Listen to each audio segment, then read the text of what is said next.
Olá, estamos começando mais uma edição do TVI News aqui pela TVI, canal 24.2 da sua operadora TV Cabo para o sul da Bahia. Obrigado a você das duas maiores cidades, Ilhéus e Itabuna, pela audiência.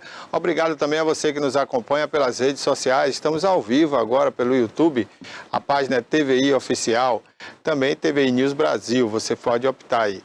E eu queria que você compartilhasse essa ideia, vamos espalhar essa audiência por aí, tá certo? Estamos também ao vivo e gratuito no Facebook. Você que não é assinante, você pode entrar gratuitamente na página TVI Play Live e acompanhar a nossa programação. Estamos também no nosso aplicativo, você que tem um Android já pode baixar aí na sua loja de aplicativos, TVI Play Brasil, e levar a TVI on demand, onde você quiser, a hora que você quiser. Muito obrigado às milhares de pessoas que já baixaram o nosso aplicativo aí na internet. Bom, gente, programa de hoje a gente vai falar aqui sobre o policiamento rodoviário estadual. Vamos tirar algumas dúvidas aqui com o comandante, né, da Polícia Rodoviária Estadual aqui do Sul e também vamos falar sobre essas questões, né, que vocês sempre pedem para a gente perguntar, para a gente informar, né, as dúvidas aí sobre a fiscalização nas rodovias, principalmente na 415, o trecho que é federal, o trecho que é estadual, questão de radares, né, e vamos falar também do Maio Amarelo. Tudo isso a partir de agora aqui no programa. Bárbara Oliveira, bom dia. Bom dia, Barbosa, bom dia a todos. Sim, temos as notícias locais, temos informações sobre o movimento Maio Amarelo hoje, temos o PQP com a Toné. Não é isso, Toné? Bom dia. Bom dia, Barbosa, bom dia, Bárbara, bom dia a todos. Ok, então vamos conferir, Bárbara, a previsão do tempo para hoje, algumas das principais cidades aqui do sul da Bahia e também a nossa capital, Salvador. Previsão do tempo para Ilhéus, temperatura máxima 28 graus, mínima 22 graus, probabilidade de chuva 31%. Para Itabuna, temperatura máxima 29 graus, mínima 20 graus, probabilidade de chuva 33%. Para Buerarema, temperatura máxima 28 graus, mínima 20 graus, probabilidade de chuva 38%. Tempo com tempestade. Para Itacaré, temperatura máxima 28 graus, mínima 23 graus, probabilidade de chuva 30%. Tempo chuvoso também em Itacaré.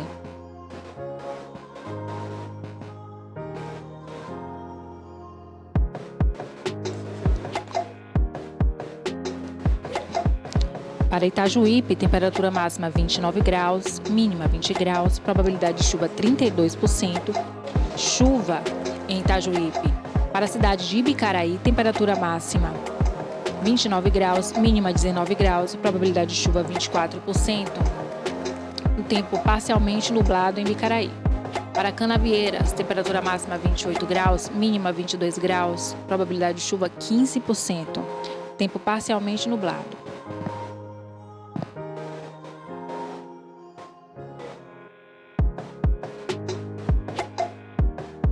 Para Salvador, temperatura máxima 29 graus, mínima 25 graus, probabilidade de chuva 38%, tempo parcialmente nublado. Para Porto Seguro, temperatura máxima 26 graus, mínima 20 graus, probabilidade de chuva 16%. E Vitória da Conquista, temperatura máxima 25 graus, mínima 16 graus, probabilidade de chuva 16%, o tempo encoberto.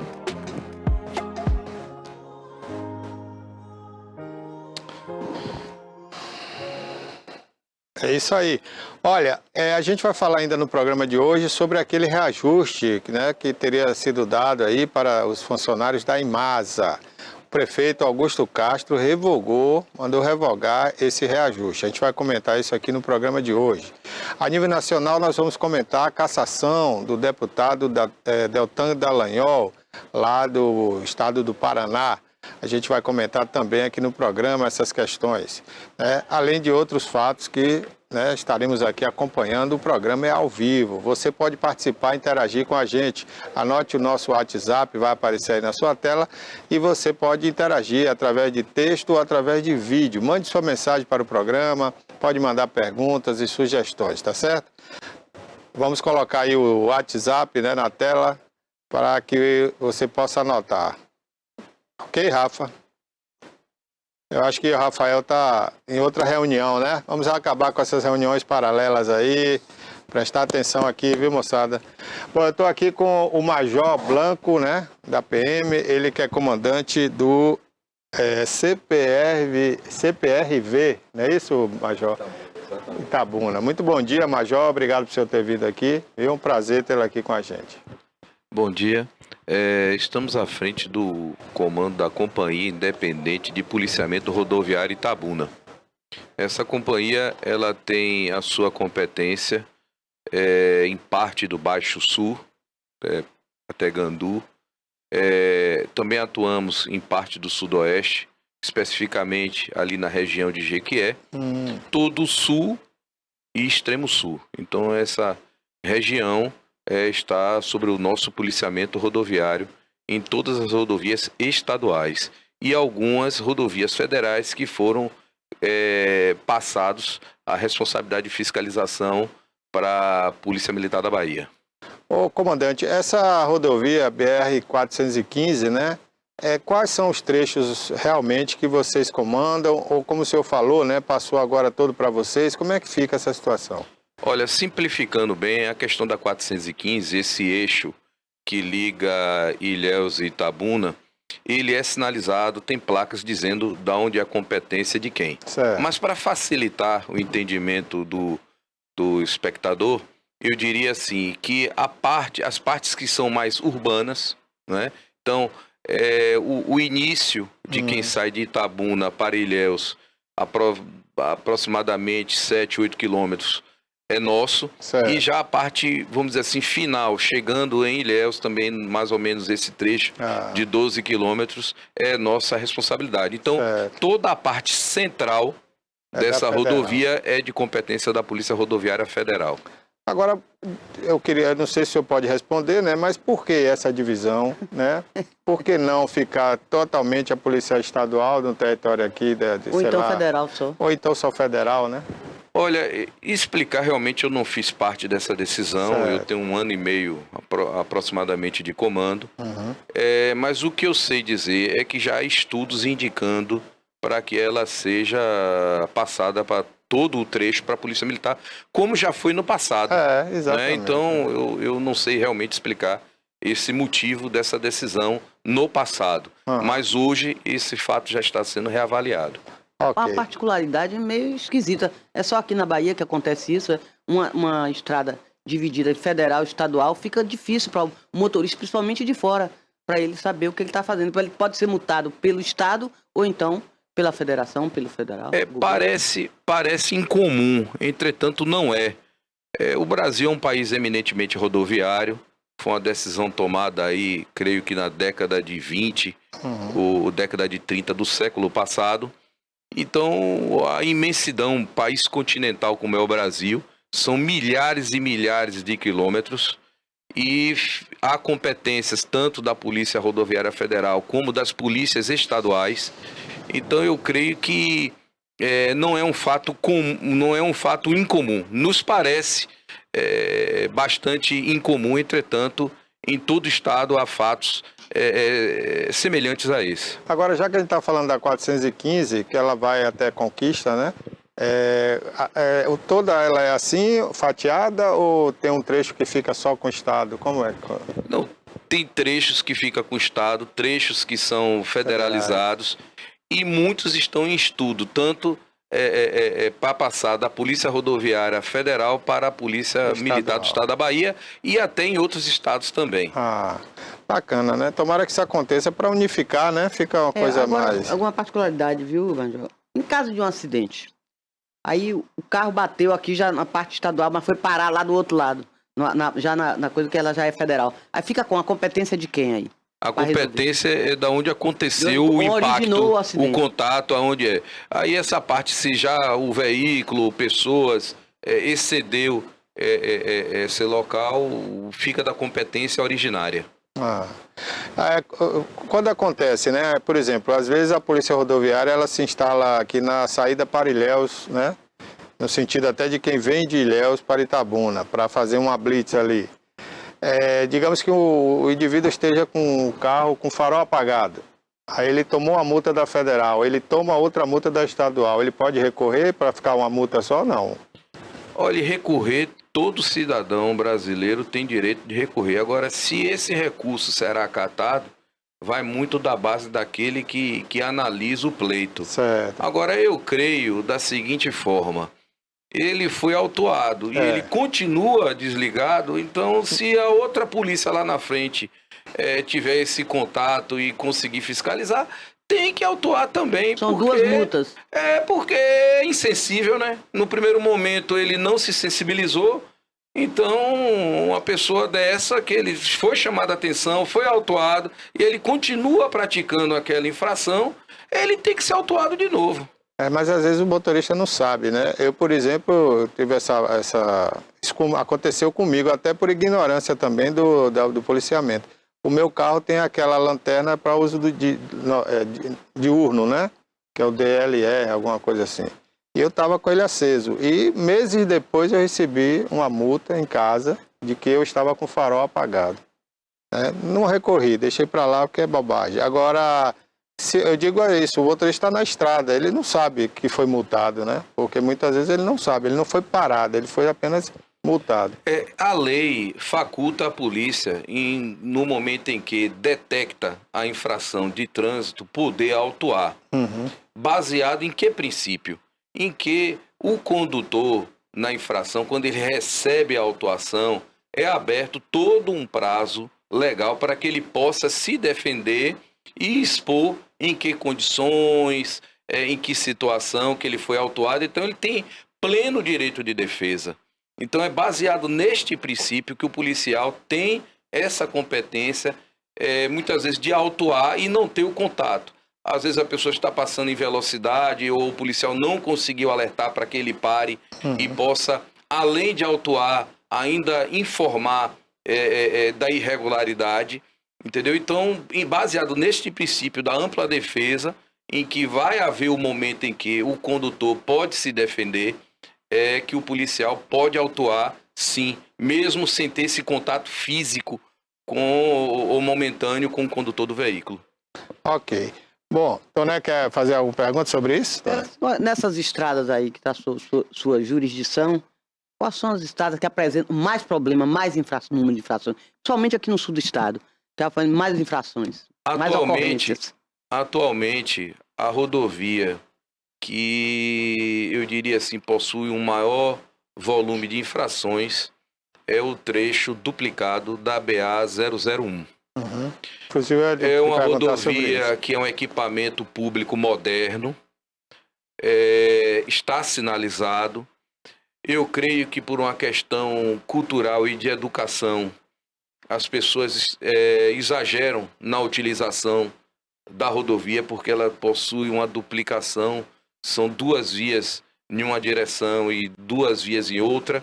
Então facilita o fluxo, as pessoas ficam realmente imprudentes, aumentam a velocidade, são autuadas, são penalizadas. A gente tem feito uma campanha forte nesse sentido de orientação e de autuação. Inclusive, ontem estávamos lá com um radar, com a nossa guarnição, com um radar móvel, fazendo a avaliação desse abuso, né, da velocidade. E, independentemente disso, já solicitamos à Secretaria de Infraestrutura do Estado da Bahia, indicamos para que fosse feito um novo estudo que pudesse dirimir, pudesse diminuir essa questão das infrações. Claro que isso é uma decisão técnica, isso aí não é uma decisão que é tomada de qualquer jeito. Então, profissionais avaliados, profissionais que são qualificados, fazem esse estudo. Eu inicialmente, nesse documento, pedi que reduzisse a velocidade da via, né? Os radares lá estão marcando como velocidade máxima 60 km por hora, mas nós pedimos, em alguns casos, principalmente onde há confluência de outras vias, para que fosse reduzido para 40. Mas, independentemente disso, que creio que deve logo ocorrer uma revisão nessa sinalização, nós estamos atuando diariamente com vistas realmente a fiscalizar e coibir abusos. Ali tem muito abuso, inclusive já morreu uma moça ali, né? outro dia. E as pessoas confundem muito, né? Porque é uma BA que passa dentro do município, é zona urbana, então as pessoas acham que é uma avenida, né? E não se atentam muito para o trânsito. E ali tem boa sinalização, como o senhor falou, tem faixa para ciclovia e pedestre, tem faixa para pedestre, tem placas, tem radares, mas a estupidez, né, de alguns motoristas, por exemplo, às vezes eu venho ali da praia e quero pegar a pista da esquerda, porque eu vou contornar ali para entrar para algum bairro ali de Ilhéus, né, na Nelson Costa, algum bairro ali daquele, e eu tenho que vir pela esquerda, porque eu vou contornar. Mas tem gente que quer que eu saia da esquerda para dar passagem, porque eu estou dentro da lei, mas ele quer que eu saia para ele passar em alta velocidade. Para você jogar para a direita quando você vai entrar à esquerda. E aí eu fico como errado, ainda sou xingado, um absurdo, né? Então, isso é uma estupidez, realmente, e a gente lamenta que ainda tenha muita gente mal educada, foi né? ali que morreu a dentista, né? Foi, ali Ranite próximo, lá. em frente a uma faculdade que tem ali, né? Numa faixa de pedestre, inclusive, né? Mas outra coisa também que o pedestre, né, tem que ter atenção também, né? Porque você vai ultrapassar uma faixa, por mais que um motorista que está ali do seu lado, né, pare, você tem a outra pista, que você tem que parar antes de continuar a travessia e olhar. Porque nem todo motorista é correto, nem todo motorista... não são só dos motoristas, os pedestres também têm deveres. Pois às vezes vê um motorista drogado, embriagado, e aí não vai parar, e aí? Entendeu? Você vai ser o para-choque, então não pode, né? Tem que ter essa atenção. Eu, particularmente, penso que o que acontece no trânsito no Brasil é uma questão de educação doméstica. Exatamente. Não é educação de formação, porque para tirar habilitação, as pessoas são submetidas a um curso teórico, curso prático, são avaliados por psicólogo, médico. Então não se trata de conhecer ou desconhecer a lei, não se trata disso. É realmente uma questão de educação, de respeitar o próximo, é o que eu verifico que tem faltado. Porque as pessoas abusam, às vezes, da velocidade, do descumprimento de norma, não respeitando o direito de terceiros. Então, isso aí é que realmente tem causado acidentes por falta de uma educação, de saber utilizar um equipamento público, que não é privativo, é público para a utilização de todos, pagamos impostos, mas vivemos em coletividade. E devemos saber conviver bem em coletividade e não de forma agressiva, querendo abusar de velocidade, e muitas vezes de utilização de bebidas que diminui a acuidade visual, o pensamento cognitivo, justamente, para que possa julgar até que velocidade pode ir, como se comportar, qual é a distância de segurança. Tudo isso é fundamental. Então, eu penso que não é em razão de desconhecer a norma. É, sim, em razão de não querer cumprir a norma. E isso, para mim, é falta de educação. Eu ainda colocaria um pouco mais aí, comandante, que é a falta de punição, né? A impunidade no Brasil, o cara mata, atropela, sai do flagrante, aí se apresenta quando quer, depois o juiz dá a ele ali um cumprimento de pena social, né? Ele não fica preso, e aí os outros veem aquilo e falam, não vai dar nada não, e vamos tocando, né? E o Brasil é dessa forma, né? Agora eu queria lhe perguntar o seguinte, o senhor já pensou em conversar com a prefeitura para organizar as marginais ali daquela via toda, quando termina a duplicação, porque no verão é um engarrafamento insuportável ali. Quando a gente vai ver a causa desse engarrafamento, são pessoas que vão passando na 001 e ao invés de seguir caminho, eles querem ir para a praia. Então eles ficam procurando o local para estacionar, aí anda a 10 km por hora e vai causando um congestionamento gigante. Outro dia eu fiquei 2 horas ali, quando eu saltei do carro e fui caminhando para ver qual era o problema lá na frente, se tinha algum acidente. Não vi nada, era apenas pessoas procurando vaga para estacionar nas barracas de praia. Então, quando você passa daquele trecho, a via fica livre, desobstruída. Então, eu já falei até com o prefeito aqui numa entrevista uma vez, e eu acho que caberia ao comando aí de vocês, né, exigir isso do município, que organizasse a orla ali, para que essas pessoas que vão pegar a praia, mesmo que fosse uma pista de barro ali, que não fosse asfaltada, né, mas que ele saísse logo da BA e procurasse a marginal, digamos assim, né? Do estacionamento de um lado e do estacionamento do outro, onde ficam as barracas. Olha só, o trânsito é competência, na verdade, é obrigação de todos. É, O que a gente tem feito é desenhado uma parceria em que nós autuamos as pessoas quando há abuso. uhum, Olha que a gente está falando aqui toda hora de educação, é, mas o senhor há de convir que quando uma pessoa para prejudicando o trânsito de outro, é uma questão de educação. É não educação pensar, também. É não no pensar próximo. no próximo, É, né? Então, olha só, a gente tem autuado fortemente. A informação que a gente tem é que a Sutran também tem autuado fortemente.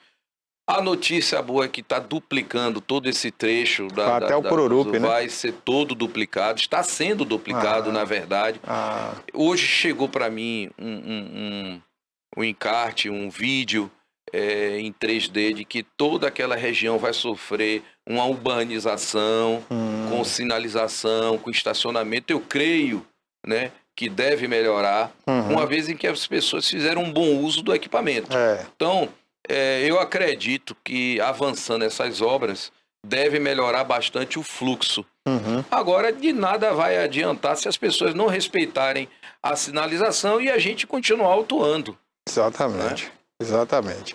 Bárbara, Major PM Blanco, bom dia, bem-vindo aqui ao TV News. Com relação à lei seca, a gente sabe que bebida e direção não combina. E com relação aos condutores que dirigem alcoolizados, né? Como está o índice de acidentes para condutores alcoolizados? Se tem aumentado, se tem diminuído? E se o senhor pode revelar o valor de multa para que aquele que está acostumado a beber e dirigir pare de fazer isso?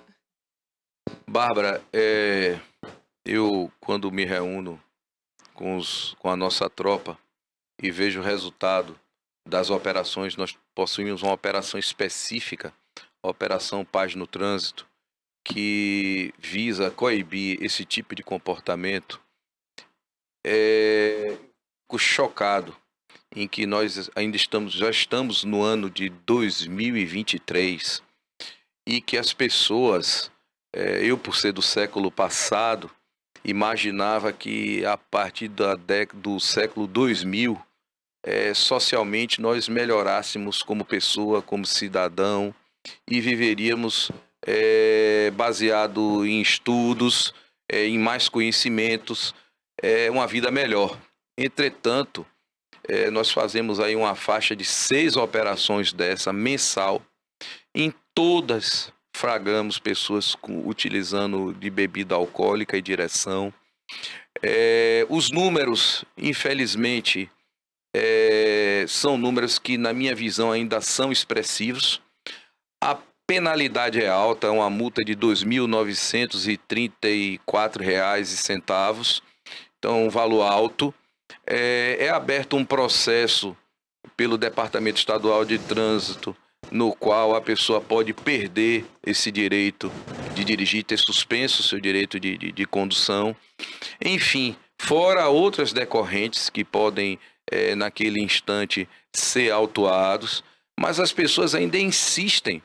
Olha, nós estamos em pleno Maio Amarelo, é um mês em que toda a sociedade internacional verificando a necessidade de se fazer uma campanha mundial para a prevenção de acidentes, instituiu. Aqui no Brasil, nós estamos na 10ª edição do Maio Amarelo, que é um mês de prevenção de acidentes. Então, a gente foca diversas ações para reduzir acidentes. E, no entanto, ainda assim, a gente está flagrando pessoas fazendo uso de bebida, inclusive ficam, assim, eu diria, infelizes quando são autuados. Por que está fazendo isso?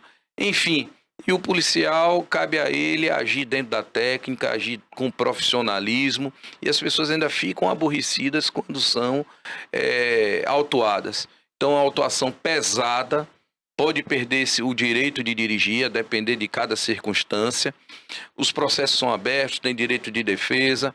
Entretanto, eu lhe digo que é com muita infelicidade que a gente ainda flagra pessoas nessas condições. Major, teve uma mudança na lei seca com relação ao bafômetro, né? Agora você pode explicar para a gente com relação a quem for flagrado, mudou agora a quantidade que a pessoa vai ser multado, né? Vai ser conduzido, que vai ser penalizado da maneira que o senhor detalhou para a gente, desde 2019, não foi? Tem como explicar para a gente?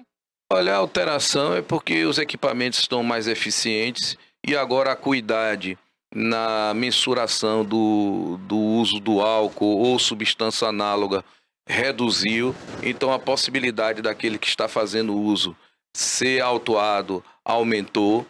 Mas, olha, Bárbara, Mas a pessoa, sinceramente... desculpa aí, só te interromper, a pessoa pode se recusar? Pode se recusar, mas o processo segue. O veículo é apreendido, a CNH também é retida e é aberto processo administrativo com vistas à possível suspensão do direito de dirigir, né, e a autuação segue. Ô, Major, o senhor falou aí em apreensão, isso vira e mexe, as pessoas estão debatendo isso no Brasil inteiro e diz que tem uma lei, mas a Bahia é diferente. Quando vocês fazem uma blitz para detectar o não pagamento do IPVA, existe a obrigatoriedade de conduzir o veículo, de reter o veículo realmente? Porque tem gente que diz que existe uma lei federal, que não precisa reter o veículo. Como é que funciona isso aqui na Bahia? Qual a orientação? O veículo realmente nós oportunizamos para que a pessoa apresente o documento, porque pode acontecer da pessoa ter esquecido em sua residência, em que pese os meios tecnológicos hoje existentes.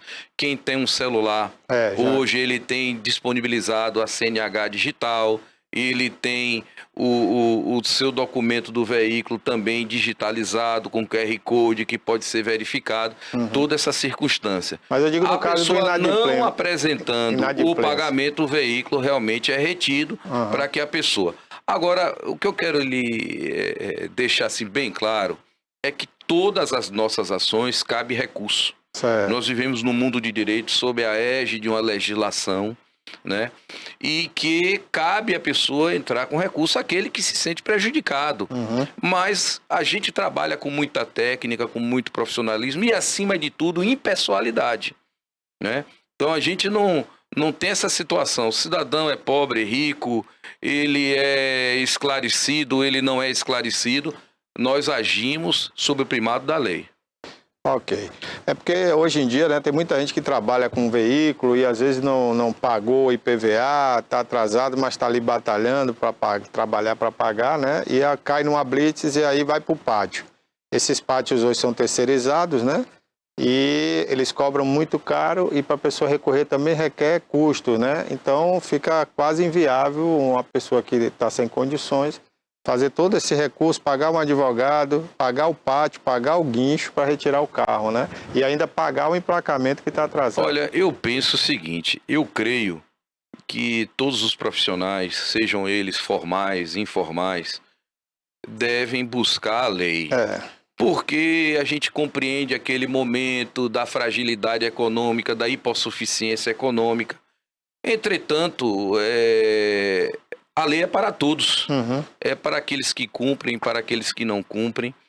E eu digo, felizmente, existe um manto legal que nos faz viver em sociedade. O que cabe é o debate. Eu acho que o debate é cabível, né? Isso a qualquer tempo, para que a legislação esteja mais próximo da nossa realidade. Então, o que cabe realmente aí é um debate sobre o que deve valer ou não. Eu, particularmente, penso que a legislação, ela tem que regular a nossa vida. Ela tem que atender os nossos reclames como cidadão que faz parte de uma sociedade. No momento em que a lei contradiz isso, ela já ficou ultrapassada. Então, o que cabe é o debate. Agora, enquanto isso não chega, enquanto isso não acontece, tem que valer realmente aquele mandamento legal. Bom, a gente falou aí do trecho da BA-001, que fica dentro do perímetro urbano ali de Ilhéus. Em Itabuna, essa BA, ela faz uma confluência aí com as avenidas aqui, né? JS Pinheiro, que hoje é a Avenida CM, né? E também a Juraci Magalhães. Mesmo aqui, nesse trecho que é conhecido, né, como centro de Itabuna, existe também essa possibilidade da fiscalização de vocês? mesmo ela passando por avenidas dentro da cidade? Com certeza. Quando o Estado ou a federação faz uma mudança na fiscalização, ou seja, estendendo, no caso, vamos dar um exemplo, que o trecho seja federal e ele seja passado ao Estado a fiscalização.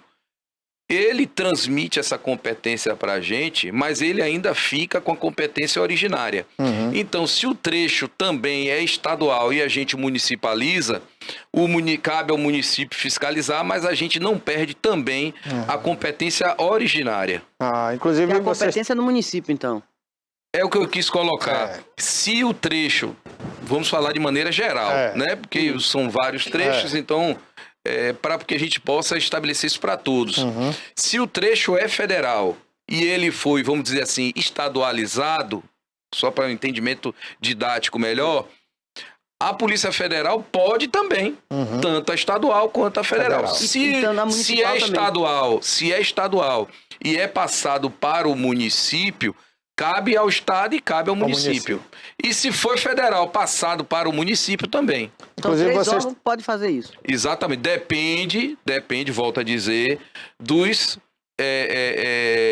documentos, né, do que foi feito em parceria, do que foi feito legalmente. Né? Então, são concessões, são protocolizados documentos aos quais são passados direitos e obrigações para todos os órgãos, de forma pública. Isso não é a vontade de um gestor, isso não é o policial querendo exceder nem um agente de trânsito. Tudo é baseado na lei. Ninguém pode atuar em determinada rodovia sem o mandamento legal que lhe dá competência. Inclusive, se não me engano, tem um radar da Polícia Estadual ali na Avenida J.S. Pinheiro, né? Logo depois da rodoviária, ali na rotatória, né? Eu lhe garanto uma coisa. Qualquer instrumento ou agente de trânsito, de que nível seja, federal, estadual, municipal, só pode atuar com competência. Se ele atuar sem competência, independente de ele responder individualmente pelo seu ato ilegal, tudo que dele advir, cabe recurso e para anular qualquer ação que ele tenha tomada. Ok. Ô Major, a Polícia Rodoviária Federal hoje não cumpre um papel só rodoviário, digamos assim, né? Ela já chegou a agir até como polícia ostensiva mesmo no combate ao crime de drogas, tráfico de drogas, né? E outros crimes aí, como escravidão em fazendas e tudo mais.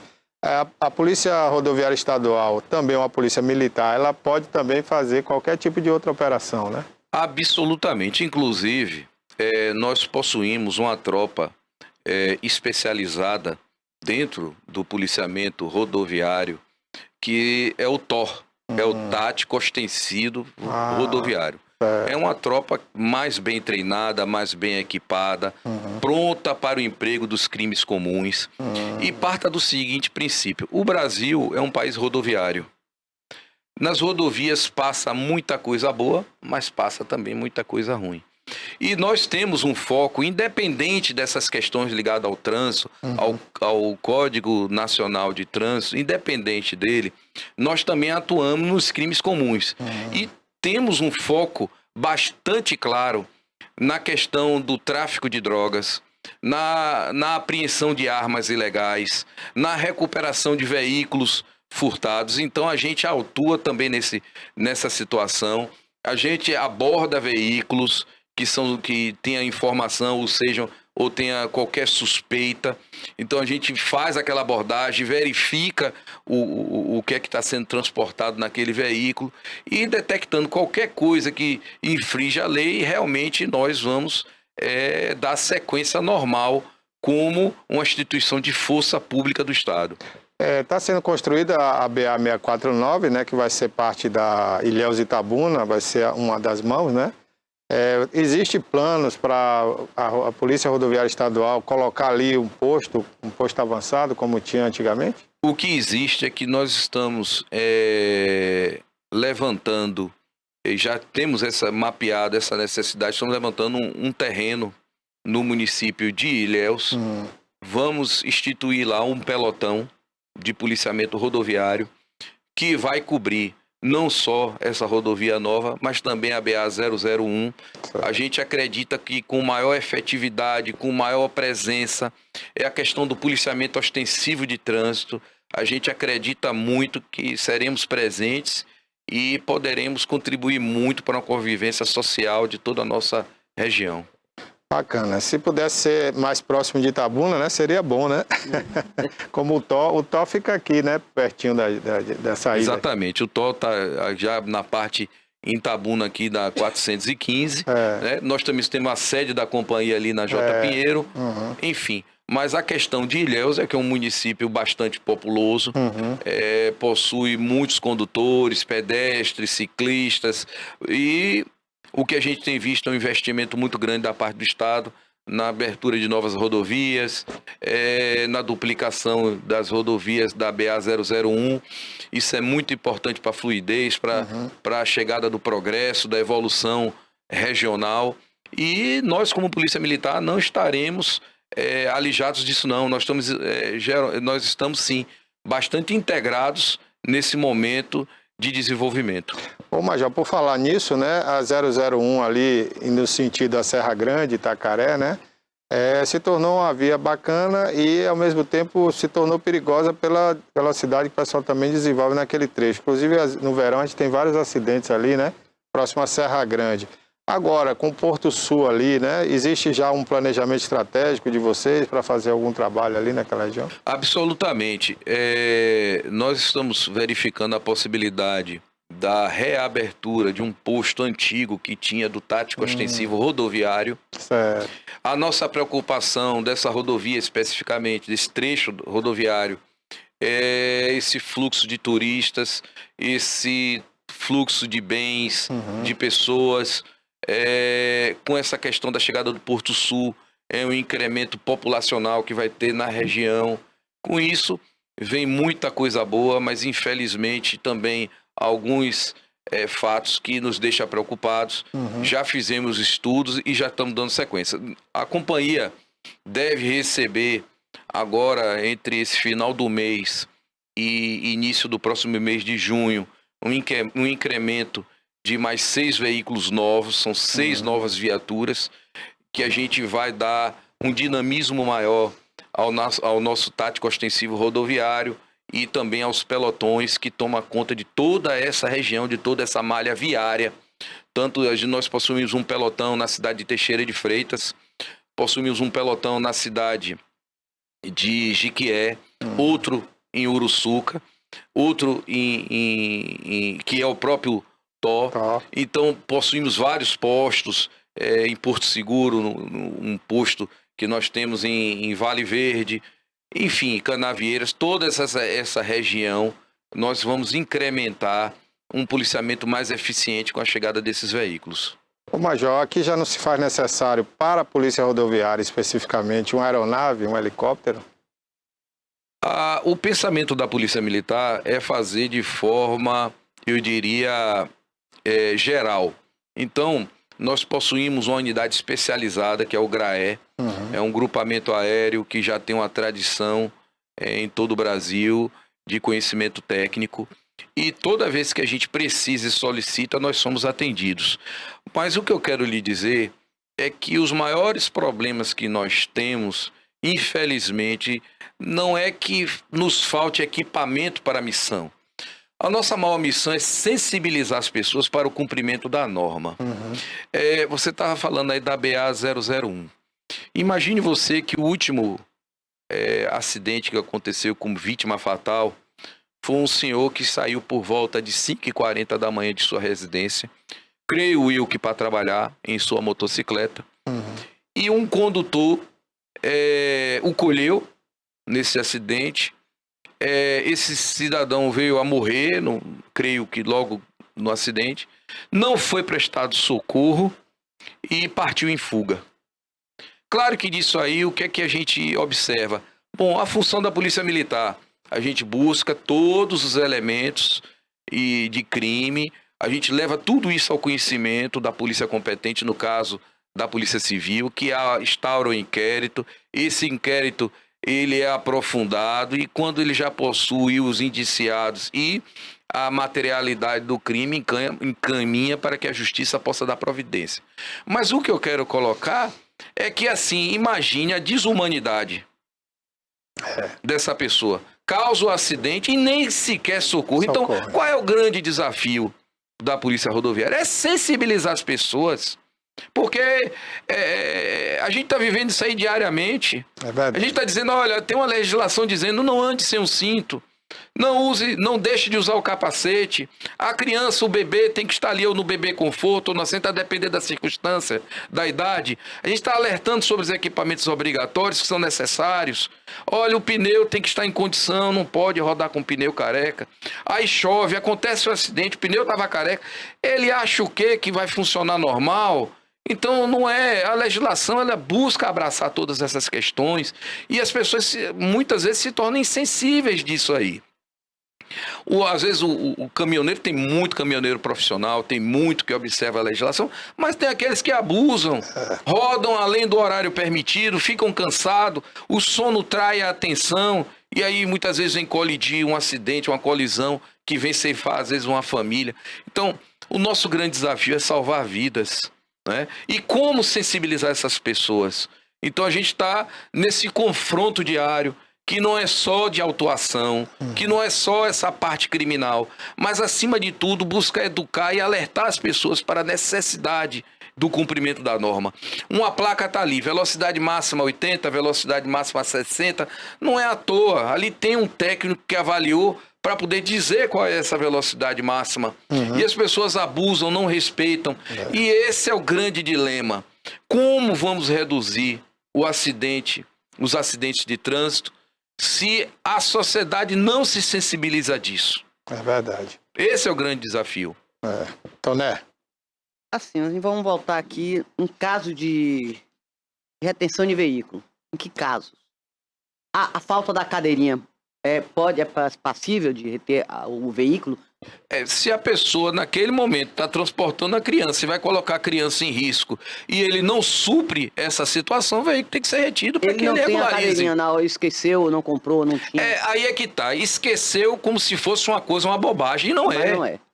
Não é, aquela criança pode morrer. De quem é a responsabilidade? Imagine se o policial permitisse que ele seguisse viagem com aquela criança solta.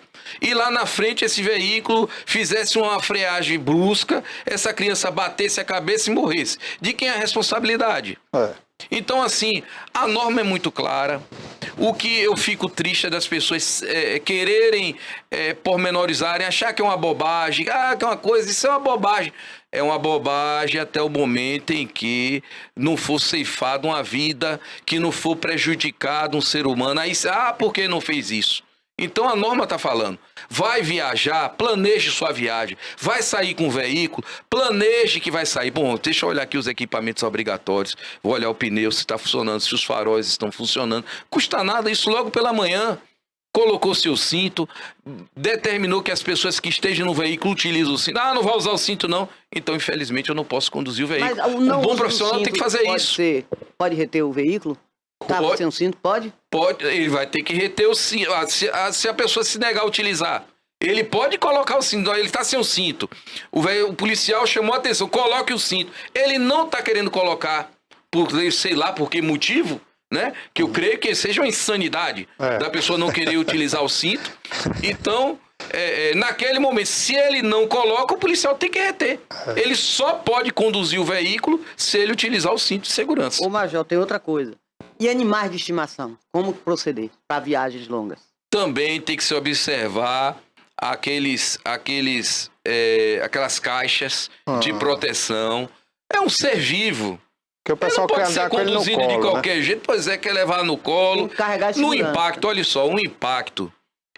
Um estudo diz que um impacto a 60 km por hora, né, um animal de 2 quilos, ele se transforma em mais de 100 quilos. Imagina. Então, quem vai segurar? Eu entendo, é um pet, tem aquele carinho, tem aquele amor pelo animal, mas tem que também zelar pela segurança do animal em qualquer circunstância.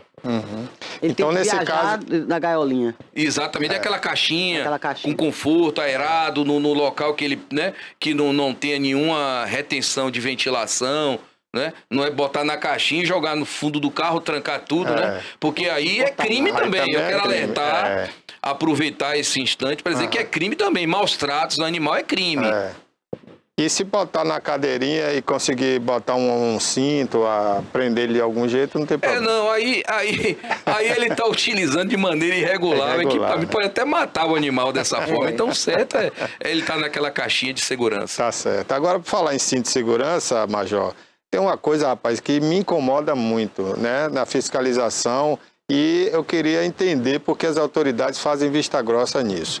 Nós que andamos no carro, claro, o senhor falou em sanidade e não querer segurança, né, não querer usar um cinto, a proteção e tal. Aí você tem os ônibus nas rodovias que fazem as linhas intermunicipais e até urbanas ou semi-urbanas. Aqui, por exemplo, o ônibus sai da rodoviária e vai levar estudante na UESC. E botam 30 pessoas em pé. Ora, se sentado sem cinto você já não está seguro, imagine em pé, rapaz. E eu já questionei até a Polícia Rodoviária na época do inspetor que vinha até aqui, eu esqueci até o nome dele agora, né? Uma pessoa bacana, né? E ele não me esclareceu isso. Como é que as normas não vê isso e a polícia não tira as pessoas?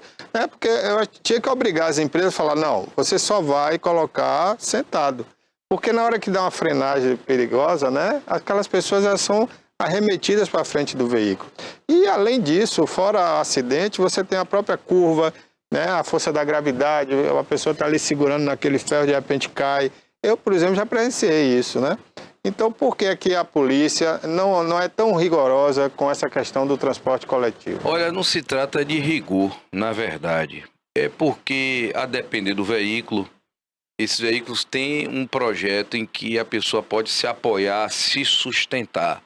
Baseado no princípio que esse veículo tem baixa velocidade. Olha só como são as coisas, né? É aquele fato que eu volto a colocar, que é uma questão da legislação. Certo. Então, o veículo desse, numa zona urbana, com baixa velocidade, tendo aonde a pessoa se sustentar, se segurar, ele é comprovadamente um veículo seguro. Agora, onde é que está o perigo? É não no cumprimento da norma. Aí sim, se o motorista está vendo que a pessoa está ali seguro naquela parte toda de sustentação e excede a velocidade de segurança, ele já botou a vida da pessoa em risco. Entendeu? Então, creio que o agente federal, ele talvez não tenha esclarecido assim, que as normas permitem, e ele não pode autuar sob pena, né, de estar ali excedendo as suas funções. E a mesma coisa acontece com a gente não pode, por mais que a gente imagine que aquilo ali pode trazer perigo, mas a gente efetivamente, sem que a lei permita, não pode autuar. E aí é abuso de autoridade. Não cabe a gente nessa circunstância. Mas como eu disse inicialmente, tudo está no trecho, no cumprimento da norma. Então cabe sim um diálogo, buscar saber da instituição a qual é atendida pelo aquele tipo de transporte, se aquele transporte realmente atende às necessidades de segurança. Tudo aí o que cabe aí é o diálogo. Tonete, tem mais perguntas? Tenho sim. A distância que deve manter um veículo particular, um automóvel, de veículos de carga. Por exemplo, cargas mal arrumadas. Peraí, Major, só um minutinho. Por exemplo, bujão de gás, madeira, blocos. É complicado. Você tem que manter uma distância segura. Mas às vezes eles andam também numa velocidade muito pequena e atrapalha o motorista que vai atrás. Qual é a distância segura que a gente tem que manter? Olha só, a legislação não fala de uma distância específica. E eu creio que é muito difícil para o legislador colocar, e eu vou explicar por quê. Na verdade, a lei fala em distância de segurança, de forma abstrata. Cabendo essa avaliação, independente se é de carga, se é de pessoas, do que tipo de veículo, se é uma motocicleta, se é uma bicicleta, do que quer que seja, a legislação ela fica aberta para uma avaliação cognitiva do condutor. Cabe ao motorista que vai atrás. Exatamente, ele sabendo qual é a velocidade que ele está, se ele tem condições de frear e evitar o possível, né, uma possibilidade de acidente. Então, assim, é uma coisa muito, eu diria assim, da avaliação do condutor. Então, essa avaliação, e tanto que a não observância dessa distância de segurança por parte do condutor é uma infração de trânsito. Mas a legislação em nenhum momento fala que sejam X metros. Então a legislação não fala, deixa realmente a critério de quem faz aquela avaliação. E as cargas, às vezes, desses veículos, carga pesada, são mal acondicionadas, mal arrumadas. Aí tem horas que eles dão uma curva, aí pende tudo, por exemplo, de bloco, é complicado. Aí cabe, nessa circunstância, um policial verificando ou chegando a informação para o policial, cabe a ele autuar, parar o veículo e se ele não corrigir, o veículo ficar apreendido. Porque ele só pode dar sequência em sua viagem, ele sanando essa pendência de segurança. Inclusive, há pouco mais de 2 anos, ou 2 anos aproximadamente, houve um acidente entre pai e filho, e o filho morreu, porque o filho vinha com um caminhão atrás. O pai freou com o caminhão carregado na frente, o filho não deu tempo de frear e a carroceria, a boleia do caminhão, né, como é chamada a cabine, foi toda esmagada. Ele morreu. O próprio pai, né, freou e o filho vinha atrás e morreu. Então, essa distância, inclusive, como o Major falou, é relativa de quem está dirigindo, né? Porque se eu estou dirigindo um caminhão, que eu sei que vai exigir 100 metros de frenagem numa velocidade X, eu tenho que andar bem distante, né? Mas não, as pessoas querem andar colada para aquela coisa de ultrapassar tirando no vácuo, né? Que chama. Então fica bem perto ali do outro carro para ultrapassagem. Isso é muito perigoso. Outra coisa é que você, de carro pequeno, você perde a visibilidade também, né? Atrás do carro grande. Se você estiver muito próximo dele, você não vê nada lá na frente, né? Então é um cuidado que cada motorista deve observar, né? As pessoas, às vezes, ficam querendo ganhar tempo, vamos falar assim, abusando da condição da direção. Então, não, em X minutos eu chego em determinado local. E aí, tenta banalizar a segurança e, infelizmente, vez ou outra acontece de, como o senhor bem colocou aí, ceifar vidas, né? Em que, inclusive, essas vidas é uma penalidade muito maior do que a lei possa aplicar a alguém, né? No caso, um pai perdeu um filho, com certeza essa perca desse filho, para ele, foi uma pena muito maior do que qualquer outra legislação possa impor. É verdade. Agora, Major, eu vejo sempre a viatura de vocês ali na BA-001, nos domingos, né? Feriados, ali na Praia do Sul. Mas nunca houve ali, né? Essa questão de lei seca, né? Porque vocês também reconhecem que as pessoas vão ali para se divertir, beber, né? Se for fazer ali uma parada para lei seca, não passa ninguém, né? Olha só, nós estamos numa parceria com a Sutran de verdadeiramente fazermos campanhas educativas, não é? E agora com esse equipamento novo, com essa duplicação, os barraqueiros nos passam que tem orientado as pessoas que fazem uso de bebida a passar a direção, às vezes, naquele grupo para a pessoa que não está bebendo. Exato. Fazer, muitas vezes, chamar o Uber, chamar o táxi, enfim, não fazer a direção. A gente autua, assim, essa parte da bebida alcoólica, como eu disse aqui, são 6 operações mensais e é muita gente autuado, né? Agora, a viatura muitas vezes está ali naquela localidade já por conta de outras circunstâncias. Às vezes a polícia, a nossa guarnição está ali de forma ostensiva, às vezes para evitar outros tipos de acidentes que já são verificados. É verdade. Não é? Então, é um problema constante. O trânsito é uma dinâmica muito grande. Infelizmente, tem que ter essa presença da polícia para coibir. Quando todo mundo sabe que é sua obrigação, que deve procurar cumprir a norma, mas infelizmente a gente tem que estar ali praticamente de forma coercitiva, fazendo com que a coisa seja cumprida é um absurdo. O que caberia ao cidadão esclarecido, né, saber das suas obrigações e respeitar o direito do próximo. Ok. Toné. Eu tenho uma pergunta. Animais na pista? Porque é frequente aqui por exemplo, na BR-415 aqui, a gente tem muitos animais na pista. No trecho aqui da via urbana Itabuna, demais também animais na pista. Como coibir? Faz como? Vai prender, apreende um animal. E o dono, o proprietário, quais são as punições? Olha só, a legislação fala que inclusive expor vida de outro em perigo é crime. Mas vamos lá. A questão de animal da pista não é uma competência da Polícia Rodoviária Estadual. É uma competência dos municípios. Nós buscamos fazer parceria com os diversos municípios, isso em toda a região, notadamente nas localidades onde há zona rural. Zona rural. A gente, junto inclusive com a ADAB, que tem feito um trabalho brilhante nesse sentido, a gente faz a parceria de dar segurança aos agentes dos municípios para a apreensão desses animais. As pessoas são identificadas, nós comunicamos dessa responsabilidade, eles são autuados e tudo mais. Mas, entretanto, eu quero colocar que a gente tem feito esse registro, a ADAB tem agido fortemente nesse sentido, mas o número de pessoas que não observam a retenção desses animais nas suas propriedades grande, é alto. Viu, Major? É alto. Teve um que recentemente teve uns animais apreendidos, ele chegou e disse: mas eu não tenho dinheiro para fazer a cerca. Quer dizer, ele tem os animais, mas não tem o dinheiro de fazer a cerca. Quer dizer, esse cidadão, ele está pouco preocupado com a segurança de ninguém, nem a dele própria.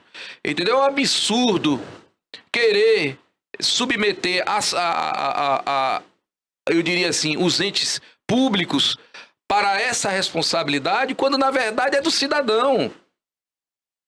É uma banalidade. Diz: cria solta aí que não dá nada não. Quem quiser que se vire, que desvie. E no período noturno é pior ainda, porque a visibilidade é menor.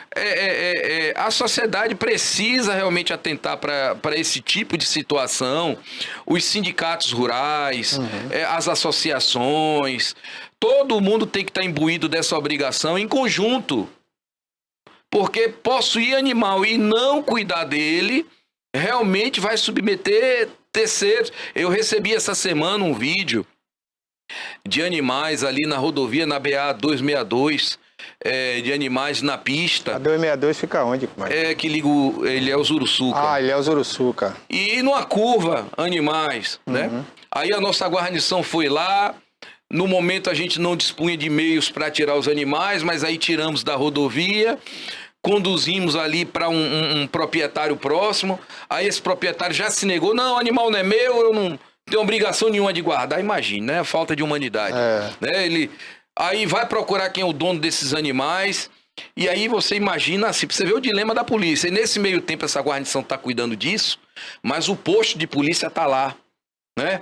Então, veja o tempo que a gente perde para resolver uma circunstância dessa, que é importante, mas tem tantas outras importantes, por conta de uma pessoa que não quis ter zelo pelos seus animais. E pela vida do próximo, né? Pois é, aí a ADAB se fez presente, já autuou esse cidadão e na próxima prática vai apreender os animais, é feita uma destinação técnica e legal desses animais, mas é uma situação complexa. É complexa porque imaginar que a pessoa tem animais, né? E a sociedade está correta de cobrar da polícia, né? De que não permita que animais fiquem na pista. A sociedade está correta.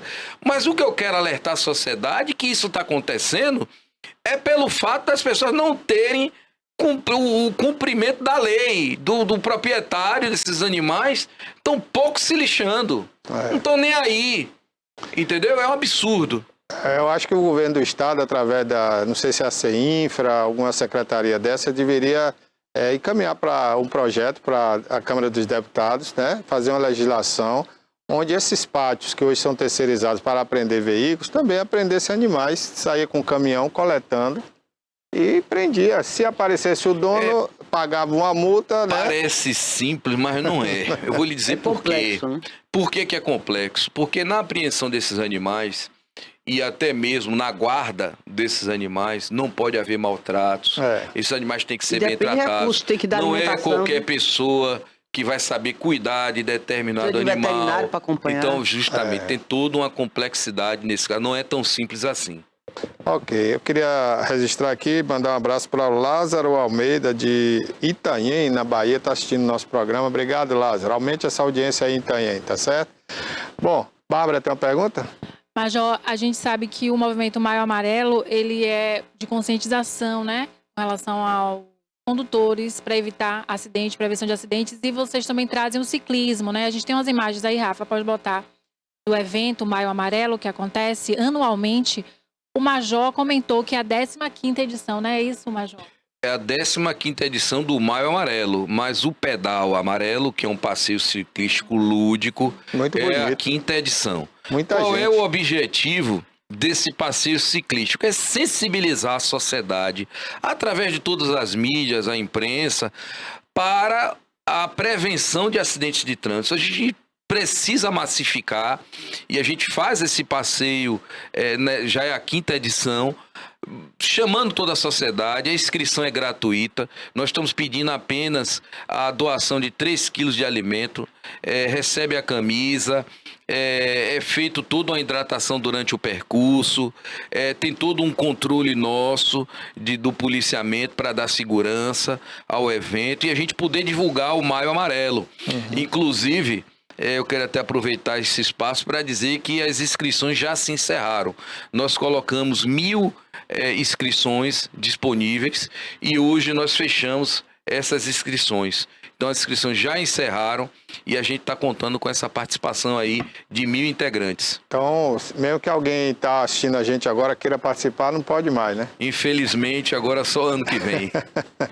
Muito bonita, colorido, né, na avenida, e muita gente. Agora, o percurso vai ser qual?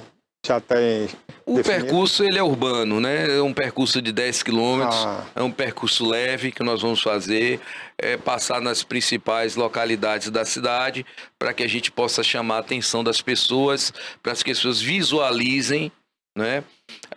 Vai ser no domingo, a previsão do início da organização do evento é para as 7h30 da manhã, e vai ter um alongamento, ter um café da manhã para os inscritos, vai receber o material, enfim.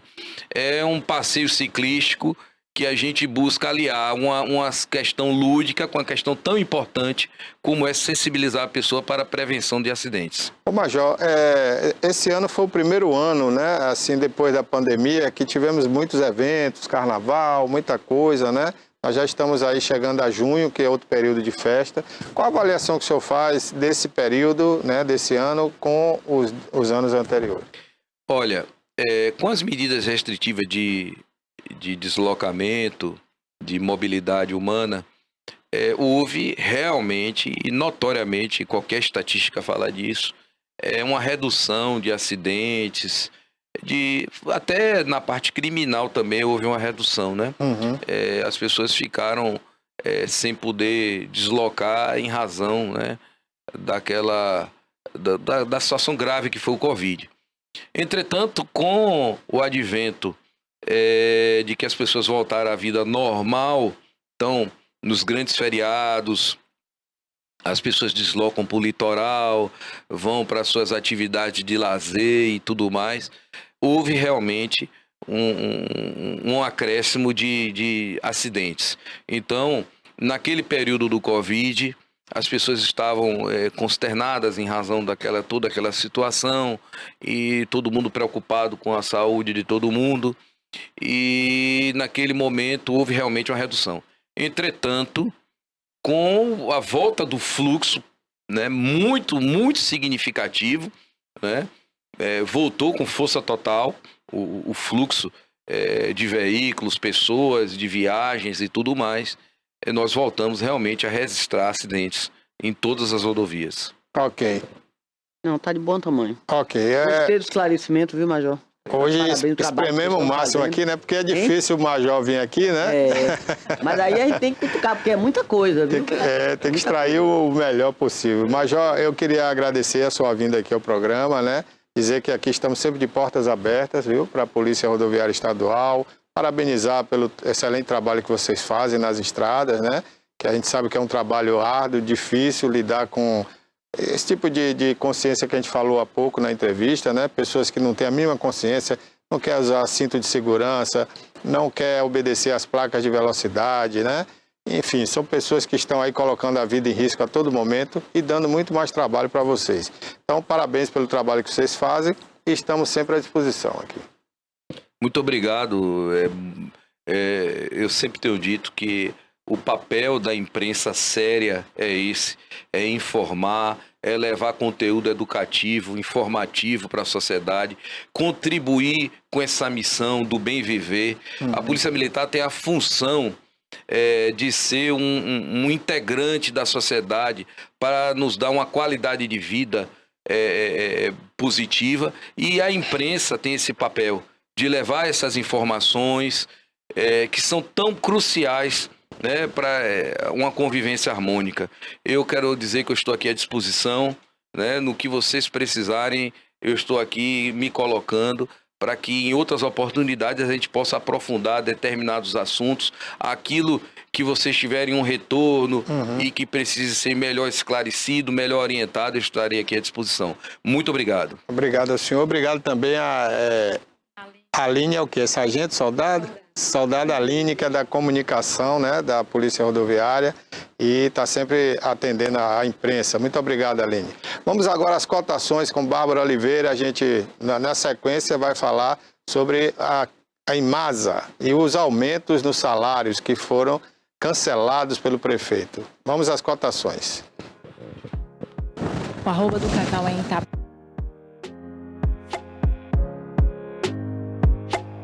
R$7. Bolsa de Nova York, R$ 239,30. Camacan, R$ 218. Eunápolis, R$ 210.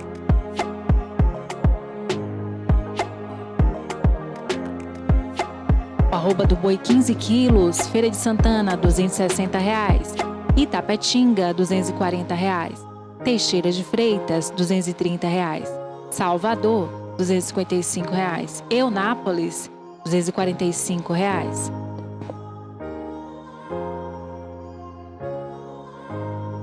Opa. Também. Quem tá falando?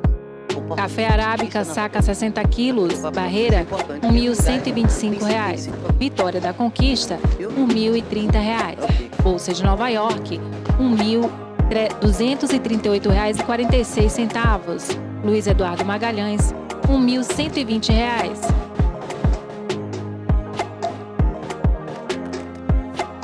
Café Conilon, saca 60 quilos, Eunápolis, R$ 645.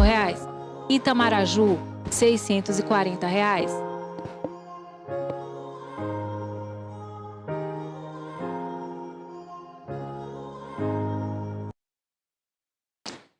Ok, tá aí, portanto, a cotação do café, do cacau, né? Café Conilon, café Arábica, para você ficar por dentro aí como andam os preços, né? Na Bolsa de Valores e no nosso mercado. Afinal de contas, nós estamos aqui em meio a uma região altamente produtiva, uma região agrícola, né? Uma região, graças a Deus, né? Bem sucedida aí na sua agricultura. Não é isso, Toné? Com certeza. Eu estava falando com o Major aqui e esquecemos de uma pergunta aqui sobre o comportamento do ciclista nas rodovias. E algumas rodovias têm ciclovia, outras não têm. Como aqui outro dia, fizeram a estrada, estavam fazendo a estrada e esqueceram da ciclovia.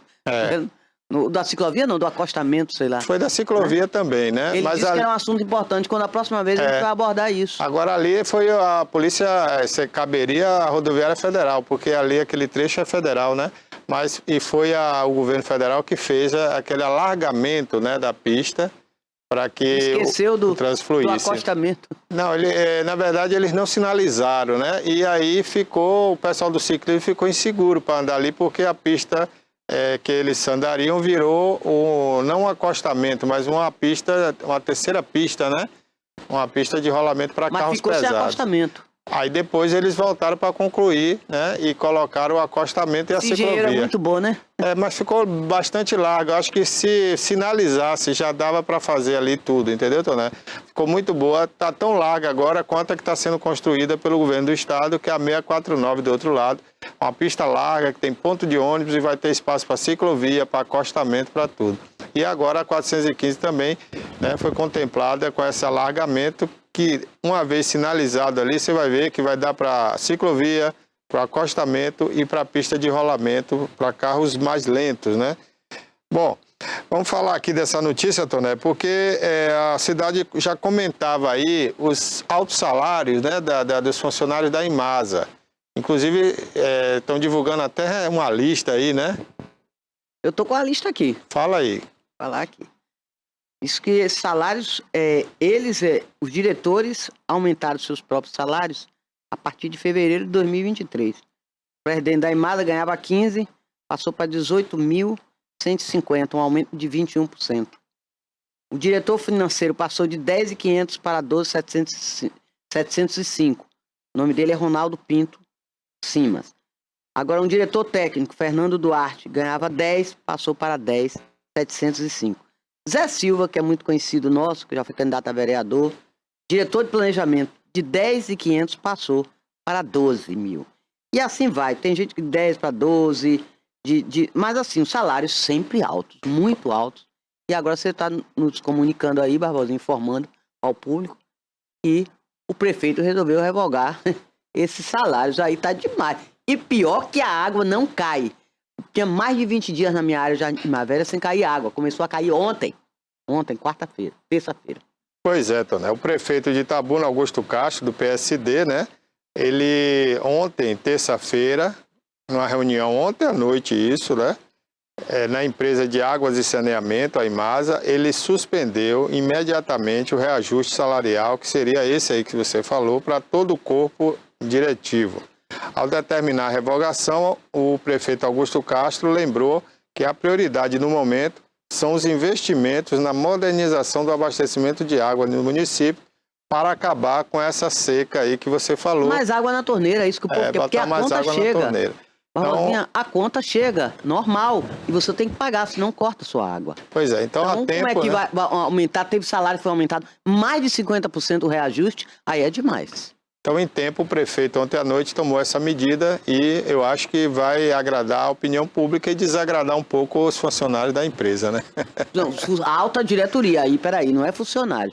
E o funcionário, coitado. Mas são funcionários, né? Porque é diretor que não é sim, funcionário. É diretor, mas também tem um não é o assalariado, maior, né? Hein? Não é o funcionário assalariado, é o funcionário de cargo mais alto. Não é que o diretor, o presidente da Imasa, tá passando de 15 para 18, não mereça. Tudo bem, merece. Mas agora não é o momento. Está numa situação crítica a Imasa, de abastecimento. Inclusive, isso tem respingado na rejeição do prefeito.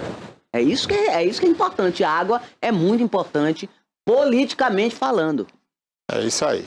Olha, a gente está com a entrevistada na linha, né? É uma participante que vai comentar aqui com a gente, né? Doutora Sandra Paiva. Ela é advogada? Advogada especialista em direito previdenciário. A Sandra Paiva. Acho que ela esteve aqui com a gente, não é já?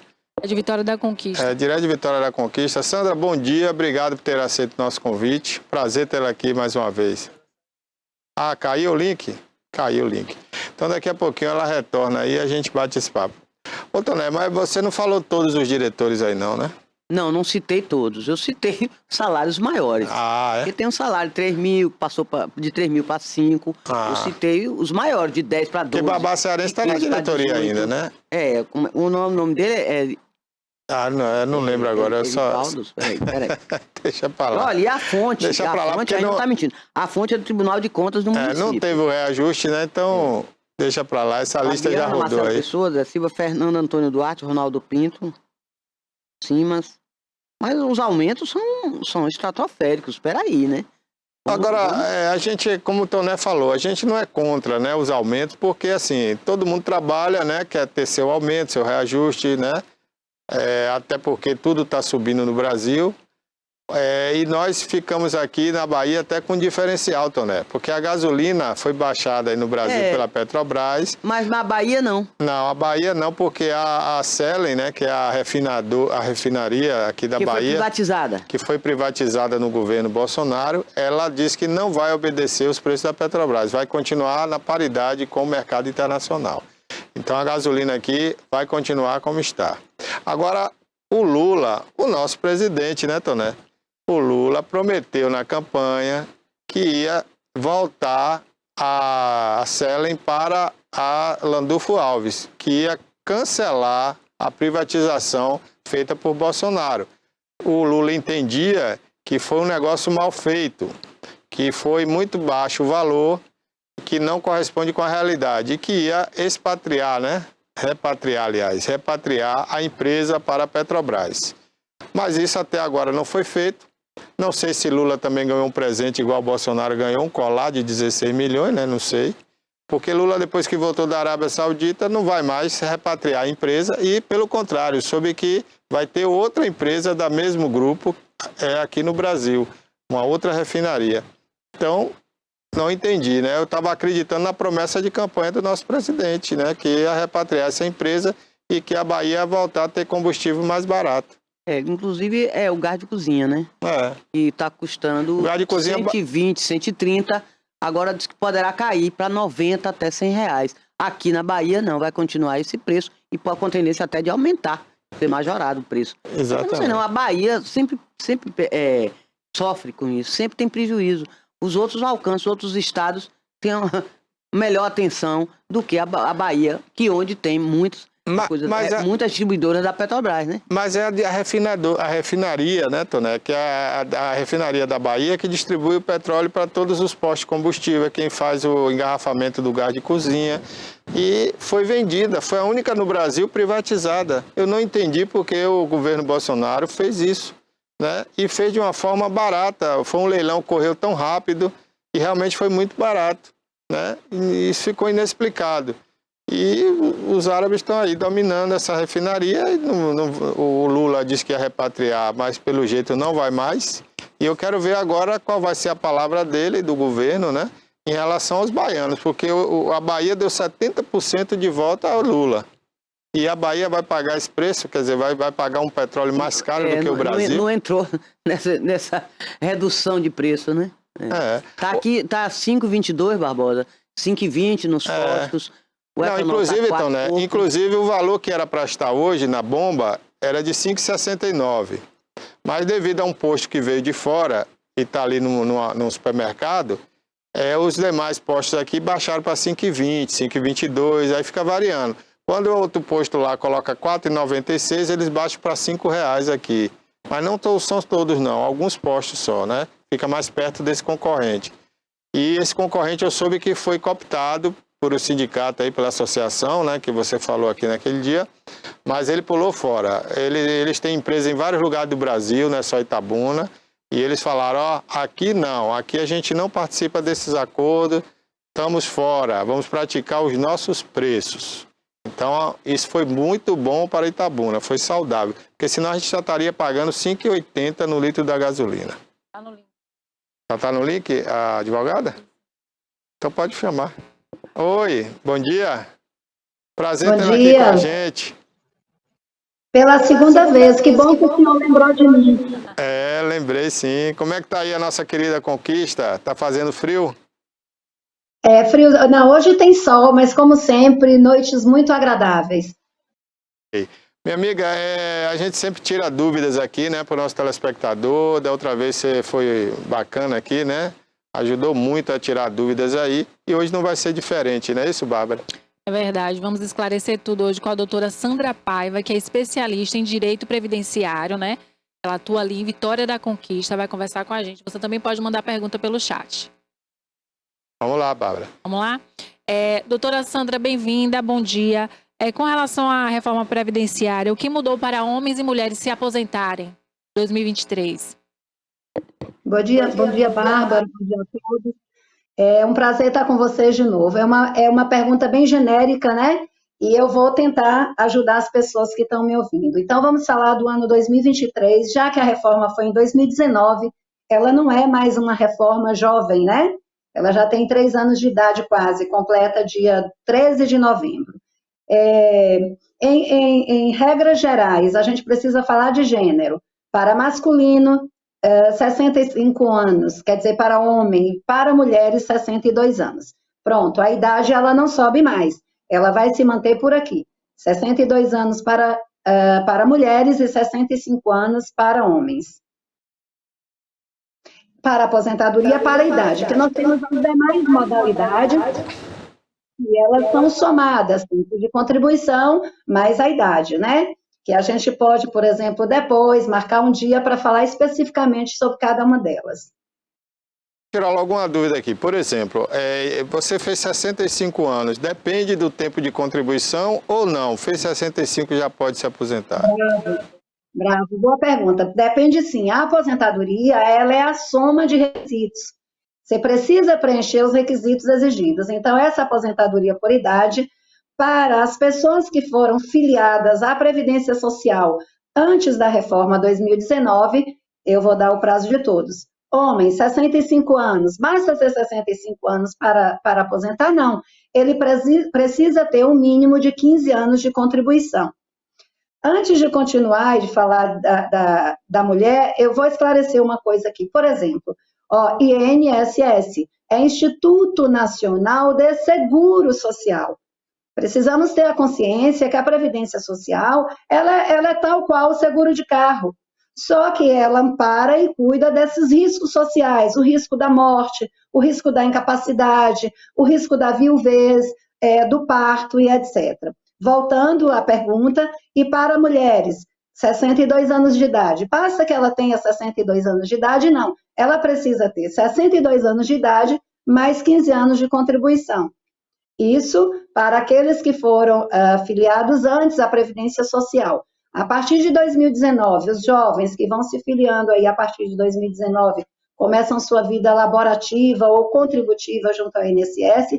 Para essa geração aí, quando chegar o momento, eles, para aposentar por idade, se nada acontecer em 60 e 59 anos, né, considerando 62, ela vai ter que ter 62 anos de idade e 18 anos de contribuição. Seja a mulher, seja o homem. O homem, 65 anos de idade e 18 anos de contribuição. Com relação ao valor, né? Com relação ao valor, digamos que a pessoa contribuiu esse tempo todo com valor mínimo ali, né? Baseado no salário mínimo. Aí ele quer ter uma aposentadoria um pouquinho melhor. Ele pode dispor de um valor, ir lá e pagar, complementar isso para ter um valor, para receber uma aposentadoria um pouquinho melhor? Ele precisa fazer cálculo. Ele precisa, não basta você chegar lá e pagar. Porque assim, olha, observa que às vezes você deve ter colegas aí que contribuíram a vida inteira no teto, praticamente, e que não alcançaram o teto na hora de aposentar. Não é verdade? Então, não vai ser com 15 anos ou 18 anos, porque os demais prazos são 30 anos, 40, etc., que ele vai ter. Para ele saber se vai melhorar ou não, ele precisa procurar um profissional da área e fazer o cálculo. Precisa calcular. Tá certo. Então, né? Eu quero saber sobre prova de vida. Se tem algum limite de idade para a pessoa ir para provar que está vivo, tem que ser 80, 90 anos, uma pessoa que tem dificuldade de locomoção, como é isso? Não, nem tem lei, nem tem decreto, não tem nada nesse sentido. Mas até porque a prova de vida precisa fazer a vida toda mesmo, enquanto você estiver vivo, independente da sua capacidade de ir e vir. Mas agora que a gente, todo mundo digital, olha nós, né, estamos nos falando, vocês estão aí em Itabuna, Ilhéus, em Itabuna, e eu aqui, né? E para a Previdência vale a mesma coisa. A Previdência também tem esses mecanismos de você fazer online. Aliás, 99% do serviço previdenciário hoje você pode fazer online. Isso facilitou muito a vida de todo mundo, né, Tânia? Muito. Facilitou muito. Até para o advogado hoje, né? O advogado, ele participa de audiência, às vezes, sem sair de casa, não é isso, doutora? Exato, exatamente. Mas, ó, é como diria minha avó, é uma faca de dois gumes. Às vezes você quer o contato presencial, né? E às vezes não, mas facilita. Em regra geral, facilita sim. Ou porque a dificuldade, né, daquele funcionário que foi encostado pela empresa, não teve condição de retornar ao trabalho, né, e passou o prazo dos 15 dias, ele continuou se encostando e procurou o INSS, não teve condições, apresenta laudo e o INSS não aposenta de uma vez essa pessoa. Por que essa dificuldade? Quando às vezes a gente vê fraudes aí de pessoas que têm 2 empregos e estão aposentadas, né? Por invalidez, né? Por invalidez. Mas você tem que lembrar, presta atenção, a aposentadoria, salvo aquela que era aposentadoria especial, que aí você não pode voltar a trabalhar, ou aposentadoria por invalidez, nada impede que você seja aposentado e trabalhe. Aliás, a Previdência agradece, porque independente de você ser aposentado ou não, você vai contribuir com a Previdência. E nós precisamos dessa contribuição para que, ao final, todos garantam o seu direito, né? Agora, talvez você quisesse falar daquela situação em que a Previdência diz que você não é incapaz e você volta para a empresa e a empresa não te recebe ainda. A gente chama isso de limbo, né? Você vai lá no médico do trabalho e ele diz que você não está apto. Aí você vem na perícia, na Previdência, e o perito da Previdência diz que você está apto. Isso pode acontecer, a divergência entre um profissional e outro. E nesses casos, só a judicialização. Procure um advogado especializado na área e judicialize o seu pedido. Ah, doutora, e nós teríamos a garantia? Não, nós não teremos garantia, porque quem decide é o juiz, né? E o juiz, por exemplo, ele não contraria a perícia de um médico, né? O especialista é o médico. Se o médico diz que você está capaz, o juiz, a sentença dele vai ser nesse sentido, de que você está capaz. Inclusive, para esclarecer, são ações em que nós não recorremos, porque um juiz não pode contrariar a perícia médica. E aí, doutora, faço o quê? Eu continuo incapaz. Faça novos exames, vamos fazer novos requerimentos e vamos começar tudo de novo. Infelizmente, funciona assim. E quanto às fraudes, é que as fraudes independem das pessoas de bem como nós, sejamos nós contribuintes ou o próprio servidor que é de boa fé e está lá fazendo o trabalho dele, né? A fraude vai existir sempre. Ok. Doutora Sandra, a senhora mencionou sobre aposentadoria especial. A senhora pode dizer para a gente classificar essa aposentadoria especial para quem está em casa assistindo entender o que é? Olha, a aposentadoria especial é para aquelas pessoas que trabalham em ambientes insalubres ou perigosos, né? Periculosidade, insalubridade, etc. Não vai dar para nós falarmos, né, quais são elas, assim, quais as insalubridades, etc. No entanto, quanto maior o grau, tá? Porque não existe mais. Mas o direito adquirido, ele continua. Aquelas pessoas que no dia 12 de novembro haviam preenchido os requisitos e não fizeram o requerimento, pode fazer hoje, o direito adquirido continua.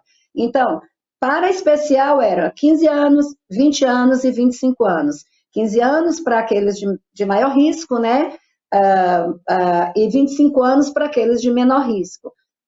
Por exemplo, como exemplo dos 25 anos, o vigilante do banco, né? O vigilante que você chega lá e ele está armado. Essa é uma profissão de perigo, né? Por causa da arma. Com quantos anos ele aposentava? Ele aposentava com 25 anos de contribuição, independente da idade.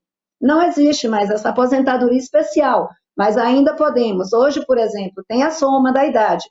Ou ele vai aposentar no futuro, não para o que já tem direito adquirido, com 55 anos, 58 anos e 60 anos, quando ele poderia aposentar a qualquer tempo, sendo a aposentadoria dele especial e ele preenchendo o requisito tempo.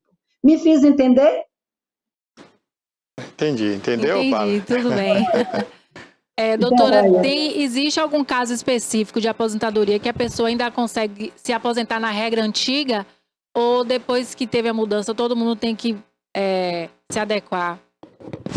É aquilo que eu falei do direito adquirido.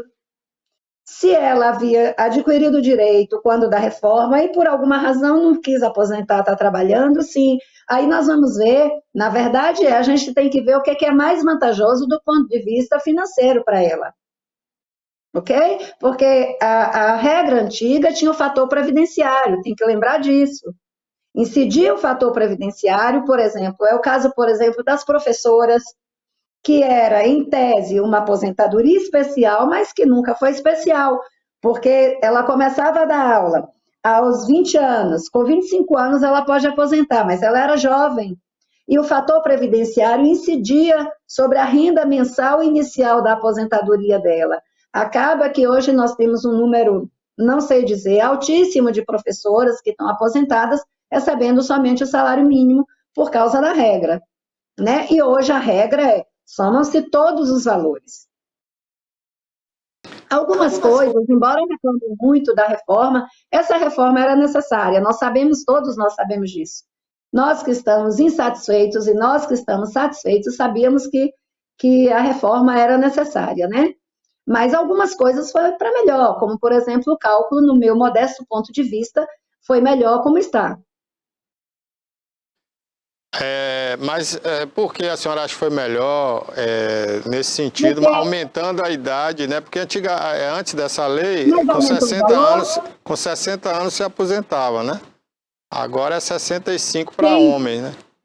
Quem aposentava sempre foi 65 para homem, essa aposentadoria por idade. Na lei anterior também era 65. Só mudou para nós, as meninas. Nessa aí, o senhor não tem como reclamar. Nós podemos reclamar que para nós saiu de 60 anos para 62. Então o homem sempre foi 65. Eu pensei que era 60, né? Porque já houve uma época aí que era 60. Não, olha, porque vamos diferir. A aposentadoria por idade sempre foi 65 anos e mulher era 60 anos. Aí a mulher, a aposentadoria por idade foi 62 anos e o homem foi para 65. Tinha por tempo de contribuição. Tinha por tempo de contribuição. Agora, por tempo de contribuição, hoje a gente faz a soma, né? Hoje, por exemplo, é a soma da idade e o tempo de contribuição. Se você tem, por exemplo, o homem hoje, ele aposenta com 100 pontos e a mulher 90 pontos. Se ele tem 60 anos de idade e 40 anos de contribuição, ele aposenta, não obstante. Aos 65 anos é para a idade, né? Certo. Mas se ele aposentar por tempo de serviço, ele perde, né? Isso no valor, né? Parece que o valor fica menor se ele se aposentar antes dos 65, né?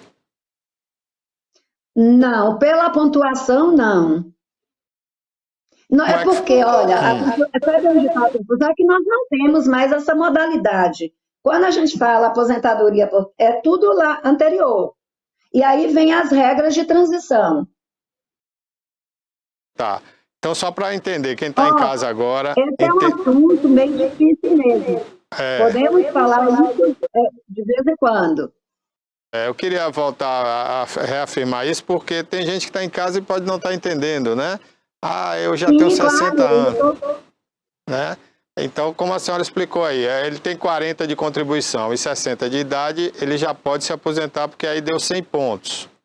Pela regra de pontuação. Pela regra de pontuação. Tirando essa regra de pontuação, é por idade mesmo e acabou. Não tem outra modalidade. Não tem. E essa pontuação é 90 anos o somatório, então? Não, é 100, tem que dar 100 anos. 40 de trabalho e 60 então de... 100. 60 de idade. Aí dá 100. Para homens. Mulheres, 90. Inclusive, essa pontuação vai aumentando até 2033, se não me engano. Desculpa, vou falar se não me engano. Que a mulher vai chegar a 105 pontos. Bom, vou ficar devendo essa. E o homem eu esqueci, mas a pontuação continua crescendo. Vai ser uma crescente para ir corrigindo, né? Porque senão... Exatamente. E hoje a gente tem um problema... Né? A gente tem um problema hoje gravíssimo, porque se a gente observar as estatísticas aí, o número de jovens está diminuindo, os jovens que existem não estão no mercado de trabalho por várias razões, né? Algumas das razões, eles mesmos não querem trabalhar, continuam morando com os pais, né? Não estão contribuindo com o INSS, então vai chegar um ponto que essa conta pode não fechar, né? Eu acho que esse ponto já chegou. Eu acho que nós é que não sabemos disso. Exatamente. Mas vamos lá, tem Né? mais pergunta aí, Tânia? Eu tenho uma pergunta sobre a revisão da vida toda. O governo está protelando, não está querendo pagar. Então, por exemplo, vamos dar um exemplo aqui. A pessoa se aposentou em 2000. Aí nós estamos em 2023. Pode pedir essa revisão da vida toda? Tem direito? Não, independente de vida toda e tal. Vamos falar de revisão e depois eu especifico a vida toda. Quando é que o contribuinte ou a Previdência Social pode rever o ato dela, um ato praticado pela autarquia, que é a Previdência Social, 10 anos. Ok? Saiu uma decisão hoje, até 10 anos eu posso rever essa decisão. Então, a revisão da vida toda também é a mesma regra. 10 anos e é até 2019. Então, nós ficamos aí com prejuízo, né? Nós estamos em 2023. Quem é que tem direito à revisão da vida toda? Embora após 2019 não cabe mais a revisão da vida toda, é anterior, os 10 anos da preclusão do direito continua. Então, 2023, quem aposentou em 2013 até 2019 tem direito à revisão da vida toda. E o que é essa revisão da vida toda? Por exemplo, é que você se aposentou, mas o seu benefício está pequeno, você acha que tem direito a mais. Então você entra com um processo pedindo uma revisão, aí que chama revisão da vida toda. Aí eles fazem essa revisão, pode aumentar ou pode até reduzir seu benefício. Mas aí, como ela falou, tem um limite de prazo para você pedir isso aí. Porque em 2000, eu dei um exemplo aqui de 2000. A pessoa pediu... Não pode, porque ela tem 23 anos. Não pode, tem que ser 10 anos, não é isso? 10 anos. 10 anos. Então não é da vida toda. Tinha que ser 2013. Mas a tutela é longa. Artigo 103 da lei determina que são 10 anos para decadência e 5 anos para prescrição. Ia deixar, Detalhe, né, esse tempo todo. As pessoas que estão interessadas na revisão da vida toda precisam procurar um profissional que saiba como trabalhar. Exatamente pelo que a senhora disse, pode diminuir o valor. E não tem essa, porque vai diminuir e não vai fazer, não. Os direitos lá são iguais, o direito do contribuinte e o direito da própria Previdência. Então, primeiro, nós precisamos fazer o cálculo para verificar se, no caso da pessoa, por exemplo, vai aumentar ou vai diminuir. Porque as pessoas precisam entender, poucas pessoas começam a vida laborativa com altos salários. Não é verdade? Então, pela regra anterior, pela regra que a pessoa foi aposentada, fazia o cálculo sobre 80% só das maiores contribuições. Na revisão da vida toda, nós vamos pegar tudo que você contribuiu e vamos fazer o cálculo. Porém, considerando que, por exemplo, eu de jovem, trabalhei 10 anos de office girl, ganhava o salário mínimo. Aí, com 12, 13, 14, 15 anos de trabalho, 20 anos, virei gerentona, virei isso, virei aquilo, né? Meu salário cresceu. Mas lembre-se que eu passei 10 anos com um salário baixo. Então, por isso, por segurança e por tranquilidade para as partes, né, para a parte, o contribuinte precisa fazer o cálculo antes. Porque senão é prejuízo, é melhor deixar como pode até tá, né? reduzir o benefício, é ruim. Pode reduzir, exatamente. Esse tá é o certo. perigo. Bárbara, tem mais alguma pergunta? Não, para mim já esclareci. Deixa eu ver se tem algum telespectador que mandou pergunta aqui, né? Para não Se deixar... a doutora quiser falar algum projeto... Eu tenho uma pergunta. Tem, Tonete tem pode pergunta fazer. aí. É sobre perícias. A perícia do INSS é uma loucura. As pessoas reclamam muito pela demora. Então, às vezes, quando vai fazer a perícia, a pessoa já está... Por exemplo, se teve um trauma, uma queda, uma coisa, já está até regularizado, já está bem, já está normalizado, não precisa mais nem dessa perícia para ser contemplado. E aí, como é que fica? Pois é, nós temos agora na Previdência Social uma perícia que o benefício é concedido automaticamente, no ato do requerimento. No entanto, também precisa do profissional que saiba, porque é preciso juntar a documentação correta, o laudo do médico que veio de fora para o perito tem que preencher os requisitos que está na lei, etc. Mas, doutora, melhorou, está rápido? Não, lá tudo é demorado, né? Por deficiência, por falta de servidor e outras coisas que a gente... Desculpa, não estou ouvindo. A pessoa já ficou sã, já tá saudável, já resolveu, já cicatrizou, o trauma já foi revisto e tal, já implantou um parafuso, qualquer coisa, já tá bem. E aí, como é que fica essa perícia? Vai fazer depois que a pessoa já tá saudável? Vai fazer igual, porque você teve um período de restabelecimento. O seu direito não acabou porque a Previdência não cumpriu o prazo dela. Lembra que você ficou, exemplo, você ficou 45 dias de restabelecimento. Aí você já voltou a trabalhar e marcou a perícia. O médico lá, o perito da Previdência Social, é quem vai dizer que você ficou 45 dias de restabelecimento. Ele vai reconhecer que você ficou 30 dias e você vai receber igualmente. E para os casos em que você não está satisfeito nem com a Previdência, nem com o que aconteceu, contrate um advogado previdenciarista. Como especialista... Eu sei, entendi. Como especialista na Previdência, né, advogada, você recomendaria, por exemplo, a pessoa que não trabalha com carteira assinada ou que não quer essa aposentadoria porque não acredita, não acha vantagem, a Previdência privada ainda é um bom negócio, é confiável? Olha, é assim, eu não sou a pessoa mais certa para falar sobre a Previdência privada, mas eu vou fazer um lembrete para vocês. A Previdência Social, ela é subsidiada pelo governo federal, pela União. Não vou falar o nome de uma instituição financeira, mas instituição financeira X. E detalhe, a Previdência Social até hoje é ad eterno, enquanto duvida você tiver. Lembrando que a Previdência privada é assim, você contrata 10 anos, você contrata 15 anos, eu nem sei se contrata 20 anos, né? Mas, um exemplo, você começou a receber aos 70, aos 90, acabou. A Previdência Social, ela é subsidiada pelo governo federal, logo pela União, né? Enquanto que as instituições financeiras privadas, ela pode quebrar a qualquer momento. Pensa se você deixa de contribuir com a Previdência Social e contribui só com uma privada, e essa instituição financeira, por exemplo, quebra, faliu. Você não tem previdência, vai reclamar com o Papa. Não é fácil não. Não é fácil não. Eu recomendo sempre que você precisa ter a Previdência Social. Inclusive, assim, a Previdência privada, a pessoa precisa dispor de dinheiro e etc, etc. Ainda não é muito comum para as pessoas que têm um rendimento menor.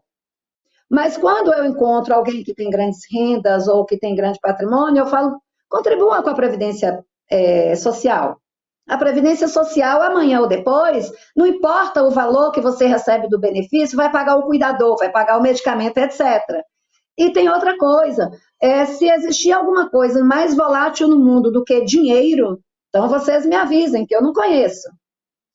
Qual a garantia que eu tenho que eu, quando idosa, e no meu caso falta só 1 ano, né, eu vou ter dinheiro para as minhas necessidades, para o médico, para o cuidador, para a fisioterapia, etc, etc. Então, eu recomendo sempre, não importa de que classe social financeira você seja, pobre, rico, milionário, etc, pague a Previdência Social. Se você é rico, aí que você não tem problema mesmo em pagar a Previdência Social, pague lá. Ok. Diga. Doutora Sandra, aqui em Itabuna a gente sabe... Sandra Paiva. A gente sabe que aqui em Itabuna é lento. Os processos aí com relação a... que a senhora atende, né? Com relação à Previdência, em Vitória da Conquista, eles são mais rápidos? As pessoas conseguem ter um retorno? Como é que é? Não, é igual no Brasil todo. Eu acho que não tem lugar assim para a gente chamar a atenção, falar, olha, nesse lugar... Porém, a Previdência tem um prazo também determinado em lei, não é lei, na verdade é um acordo entre CNJ, STF e Previdência Social.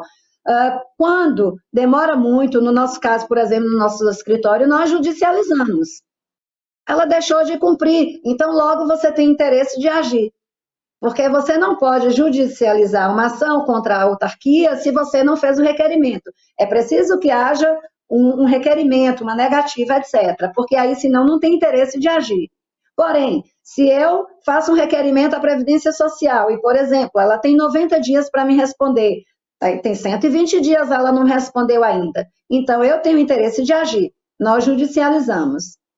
não ser a prática dos demais colegas. Lá no escritório nós judicializamos. Ok, queria agradecer, né, a participação da advogada Sandra Paiva, especialista em Previdência Social, em Vitória da Conquista. A senhora atende aonde aí em Vitória da Conquista? Onde é seu endereço? Pois é, eu espero que a OAB não me puna, né? O nosso escritório fica na Sinhazinha Santos, número 237. Lembrando, eu atendo Bahia, Minas, a gente atende onde tem trabalho. Bacana, bacana. Então depois deixa seu contato aqui para a gente divulgar também, porque às vezes a pessoa quer tirar uma dúvida, né?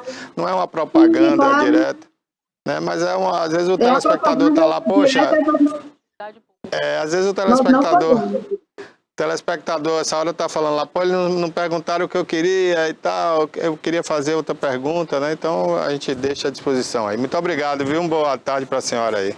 Obrigada, doutor. Obrigada a você. Obrigada a vocês, foi um prazer. Espero voltar mais vezes. Volte sempre. Obrigada. Estamos à disposição. Até logo. Valeu, obrigado. Conversamos então, gente, com a especialista em Previdência Social, tirando algumas dúvidas aí sobre a aposentadoria. Uma pergunta que mais da próxima vez que ela vier eu vou perguntar, vou questionar. É a desaposentadoria, que antigamente era praxe, você pedia, se não estava contente com o benefício, você pedia. Agora pode ocorrer isso também, reduzir, não é? Mas muita gente ganhou isso. Você pede para se desaposentar, mas eu acho que o INSS não está mais recebendo isso.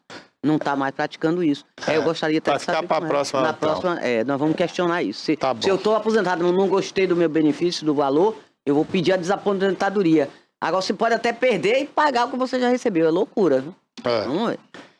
Bom, Toné, ontem boa parte, né, das pessoas aí no Brasil inteiro que estavam revoltadas com a vitória de Deltan Dallagnol como deputado federal, vibraram aí na internet ontem pelo cancelamento da sua candidatura não, porque ele já tinha sido eleito, né? Na verdade, ele foi cassado como deputado. Cassado o mandato. Cassaram o mandato dele. Agora, a alegação dessa cassação é que ele não cumpriu os prazos por lei, né, que ele teria que cumprir antes de ser candidato e no período aí entre o intervalo, né, entre deixar de ser promotor e ser candidato. Ora, nós sabemos que no Brasil, candidatos com ficha suja, né, foram candidatos, ganharam, foram eleitos, estão lá trabalhando. E não só nesse mandato, em outros também.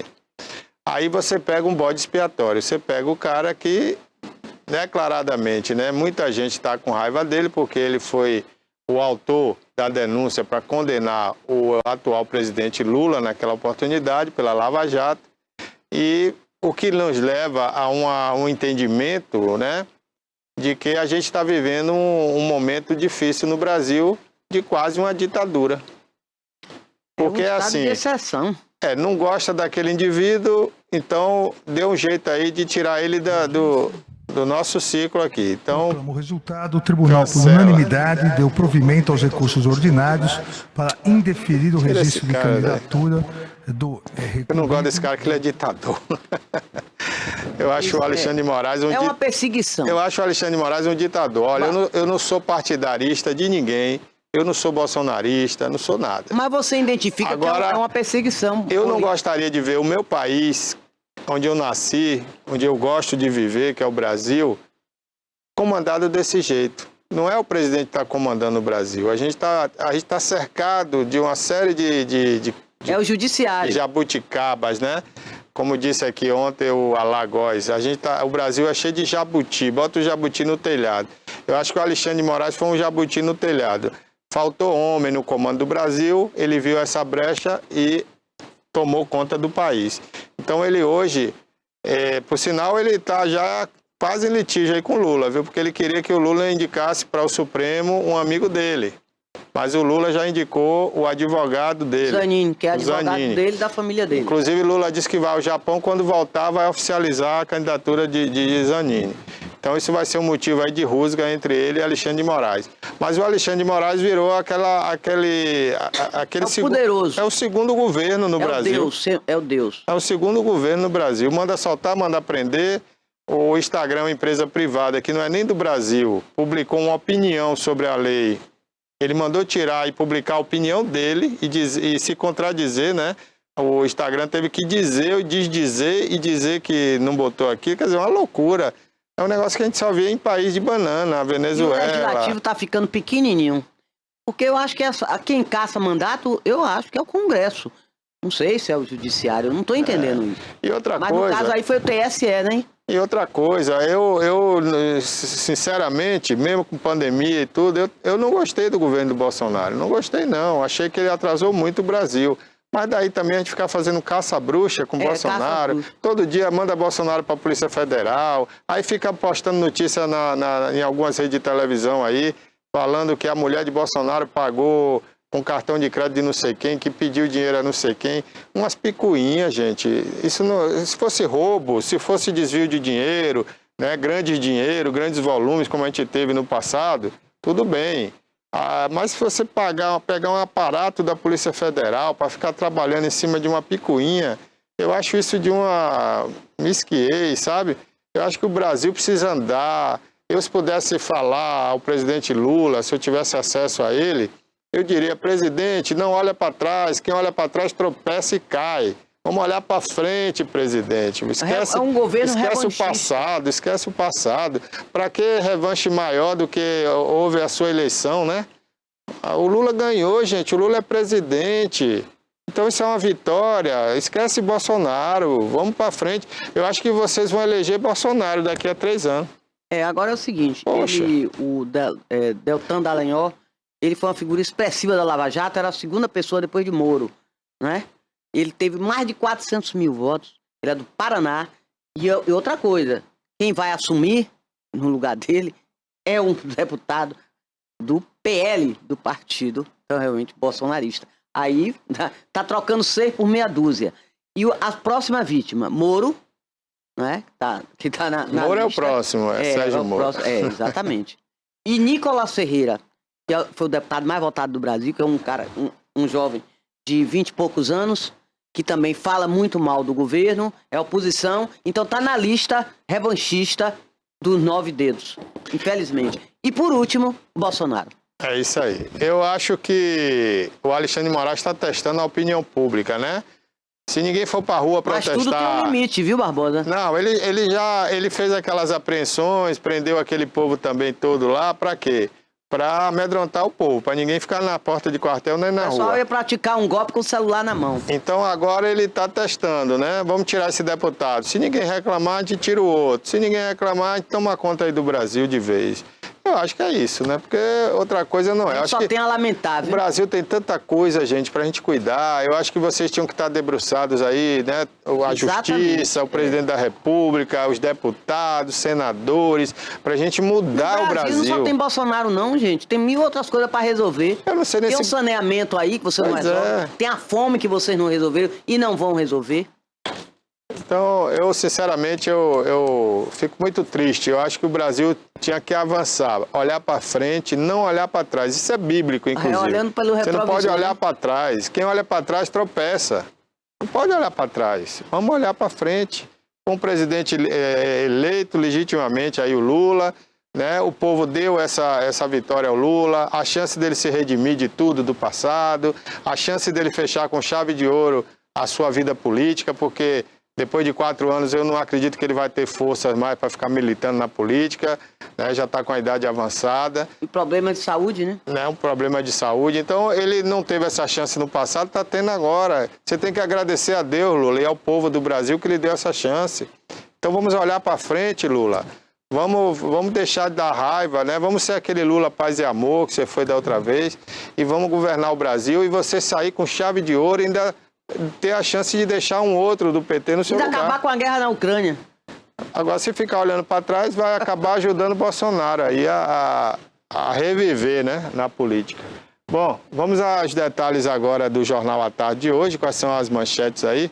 Jornal à Tarde, que é nosso parceiro, está aí no nosso aplicativo. Vamos lá, Bárbara. É verdade. Vamos aqui aos destaques do Jornal à Tarde e comentar que a dúvida da Toné, né, que a doutora estava assistindo, ela respondeu dizendo que não existe mais... Ela escreveu desaposentação. Que é a palavra é essa. Aí o STF derrubou. Viu? Ela respondeu pelo WhatsApp. O Tribunal de Justiça da Bahia convoca substituto para a vaga de magistrada alvo da Faroeste. O juiz substituto do 2º grau ocupará o lugar da desembargadora Maria da Graça Osório Pimentel. Mulher presa por espancar e matar marido deficiente na Bahia. O caso foi descoberto depois que a equipe de saúde desconfiou dos tipos de lesões. Olha, teve um jogador do Vitória, né, que foi citado aí naquela operação aí contra as apostas, né? O lateral do Vitória que pertence ao Atlético Paranaense. O Atlético já rescindiu o contrato dele e eu acredito que o Vitória vai dispensá-lo, né? Porque um jogador que vem de resultado não pode ficar no time, né? Aqui tem a notícia. Penalidade pode gerar prejuízo do Vitória. Após escândalo, o lateral Pedrinho teve contrato rescindido com o Atlético Paranaense. Pois é. Se você quiser mais detalhes, gente, que o tempo está acabando aqui, você pode acessar aí o nosso aplicativo e ver o Jornal à Tarde de hoje. Tem mais aí? Vamos rapidinho aí, Bárbara. TRF1 ordena depoimento de testemunhas de defesa em caso Bruno e Dom. O tribunal acolheu em parte o habeas corpus da defesa dos 3 acusados, aqueles jornalistas, né? Bruno e Dom, que foram assassinados. Ok, mesmo com 1 a menos, o Fluminense segura o empate com o Flamengo. O Flamengo amassou o Fluminense ontem, né? Para desespero aí do técnico Diniz. O jogador problemático sempre foi o... Como é o nome dele, rapaz? O Fluminense? Cano? Não, ele foi expulso ontem. Felipe Melo, né? Sempre complicado aquele rapaz. Prejudicou ontem o Fluminense mais uma vez, né?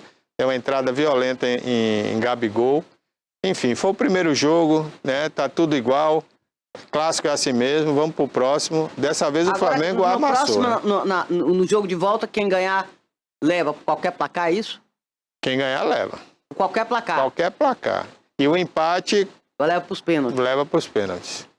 Bom, hoje também tem decisão pela Champions League, né? A gente vai saber quem é que vai para a final com o Milan. O Milan se classificou ontem, né, com o gol do argentino. E nós vamos ter hoje Real Madrid e Manchester City. Quem ganhar vai para a final da Champions League desse ano, né? Ontem até teve uma brincadeira no clássico, né? O Gabigol mostrou a tarja da Copa do Brasil, né? Aí Marcelo suspendeu o short e mostrou a tatuagem da Champions League. Mas aí todos os dois estão perdendo, porque o Gabigol não tem Champions League e o Marcelo... tá no Fluminense? Marcelo não tem Copa do Brasil, então tá tudo kit, viu? Mas o Gabigol depois até se aborreceu com a imprensa, porque falou que isso era uma brincadeira, foi uma brincadeira dele com o Marcelo, não houve rusga, não houve nenhum problema, nenhum atrito. Bom, gente, e hoje também o Bahia defende a sua classificação na Copa do Brasil. Vai enfrentar o Santos na Vila Belmiro, desfalcado, né, de alguns jogadores, mas está com esperança de sair de lá com pelo menos um empate para decidir na Fonte Nova na próxima semana. O handicap não é bom, se a gente for lembrar do último jogo, o Santos goleou o Bahia, então é um jogo para a gente ficar de orelha em pé. Bom, gente, por hoje é só. Tem mais alguma coisa aí, Bárbara? Por hoje é só, amanhã tem mais. Toné, boa tarde, obrigado. Boa tarde, até a próxima. Até a próxima. Estaremos de volta amanhã, se Deus quiser. Até lá.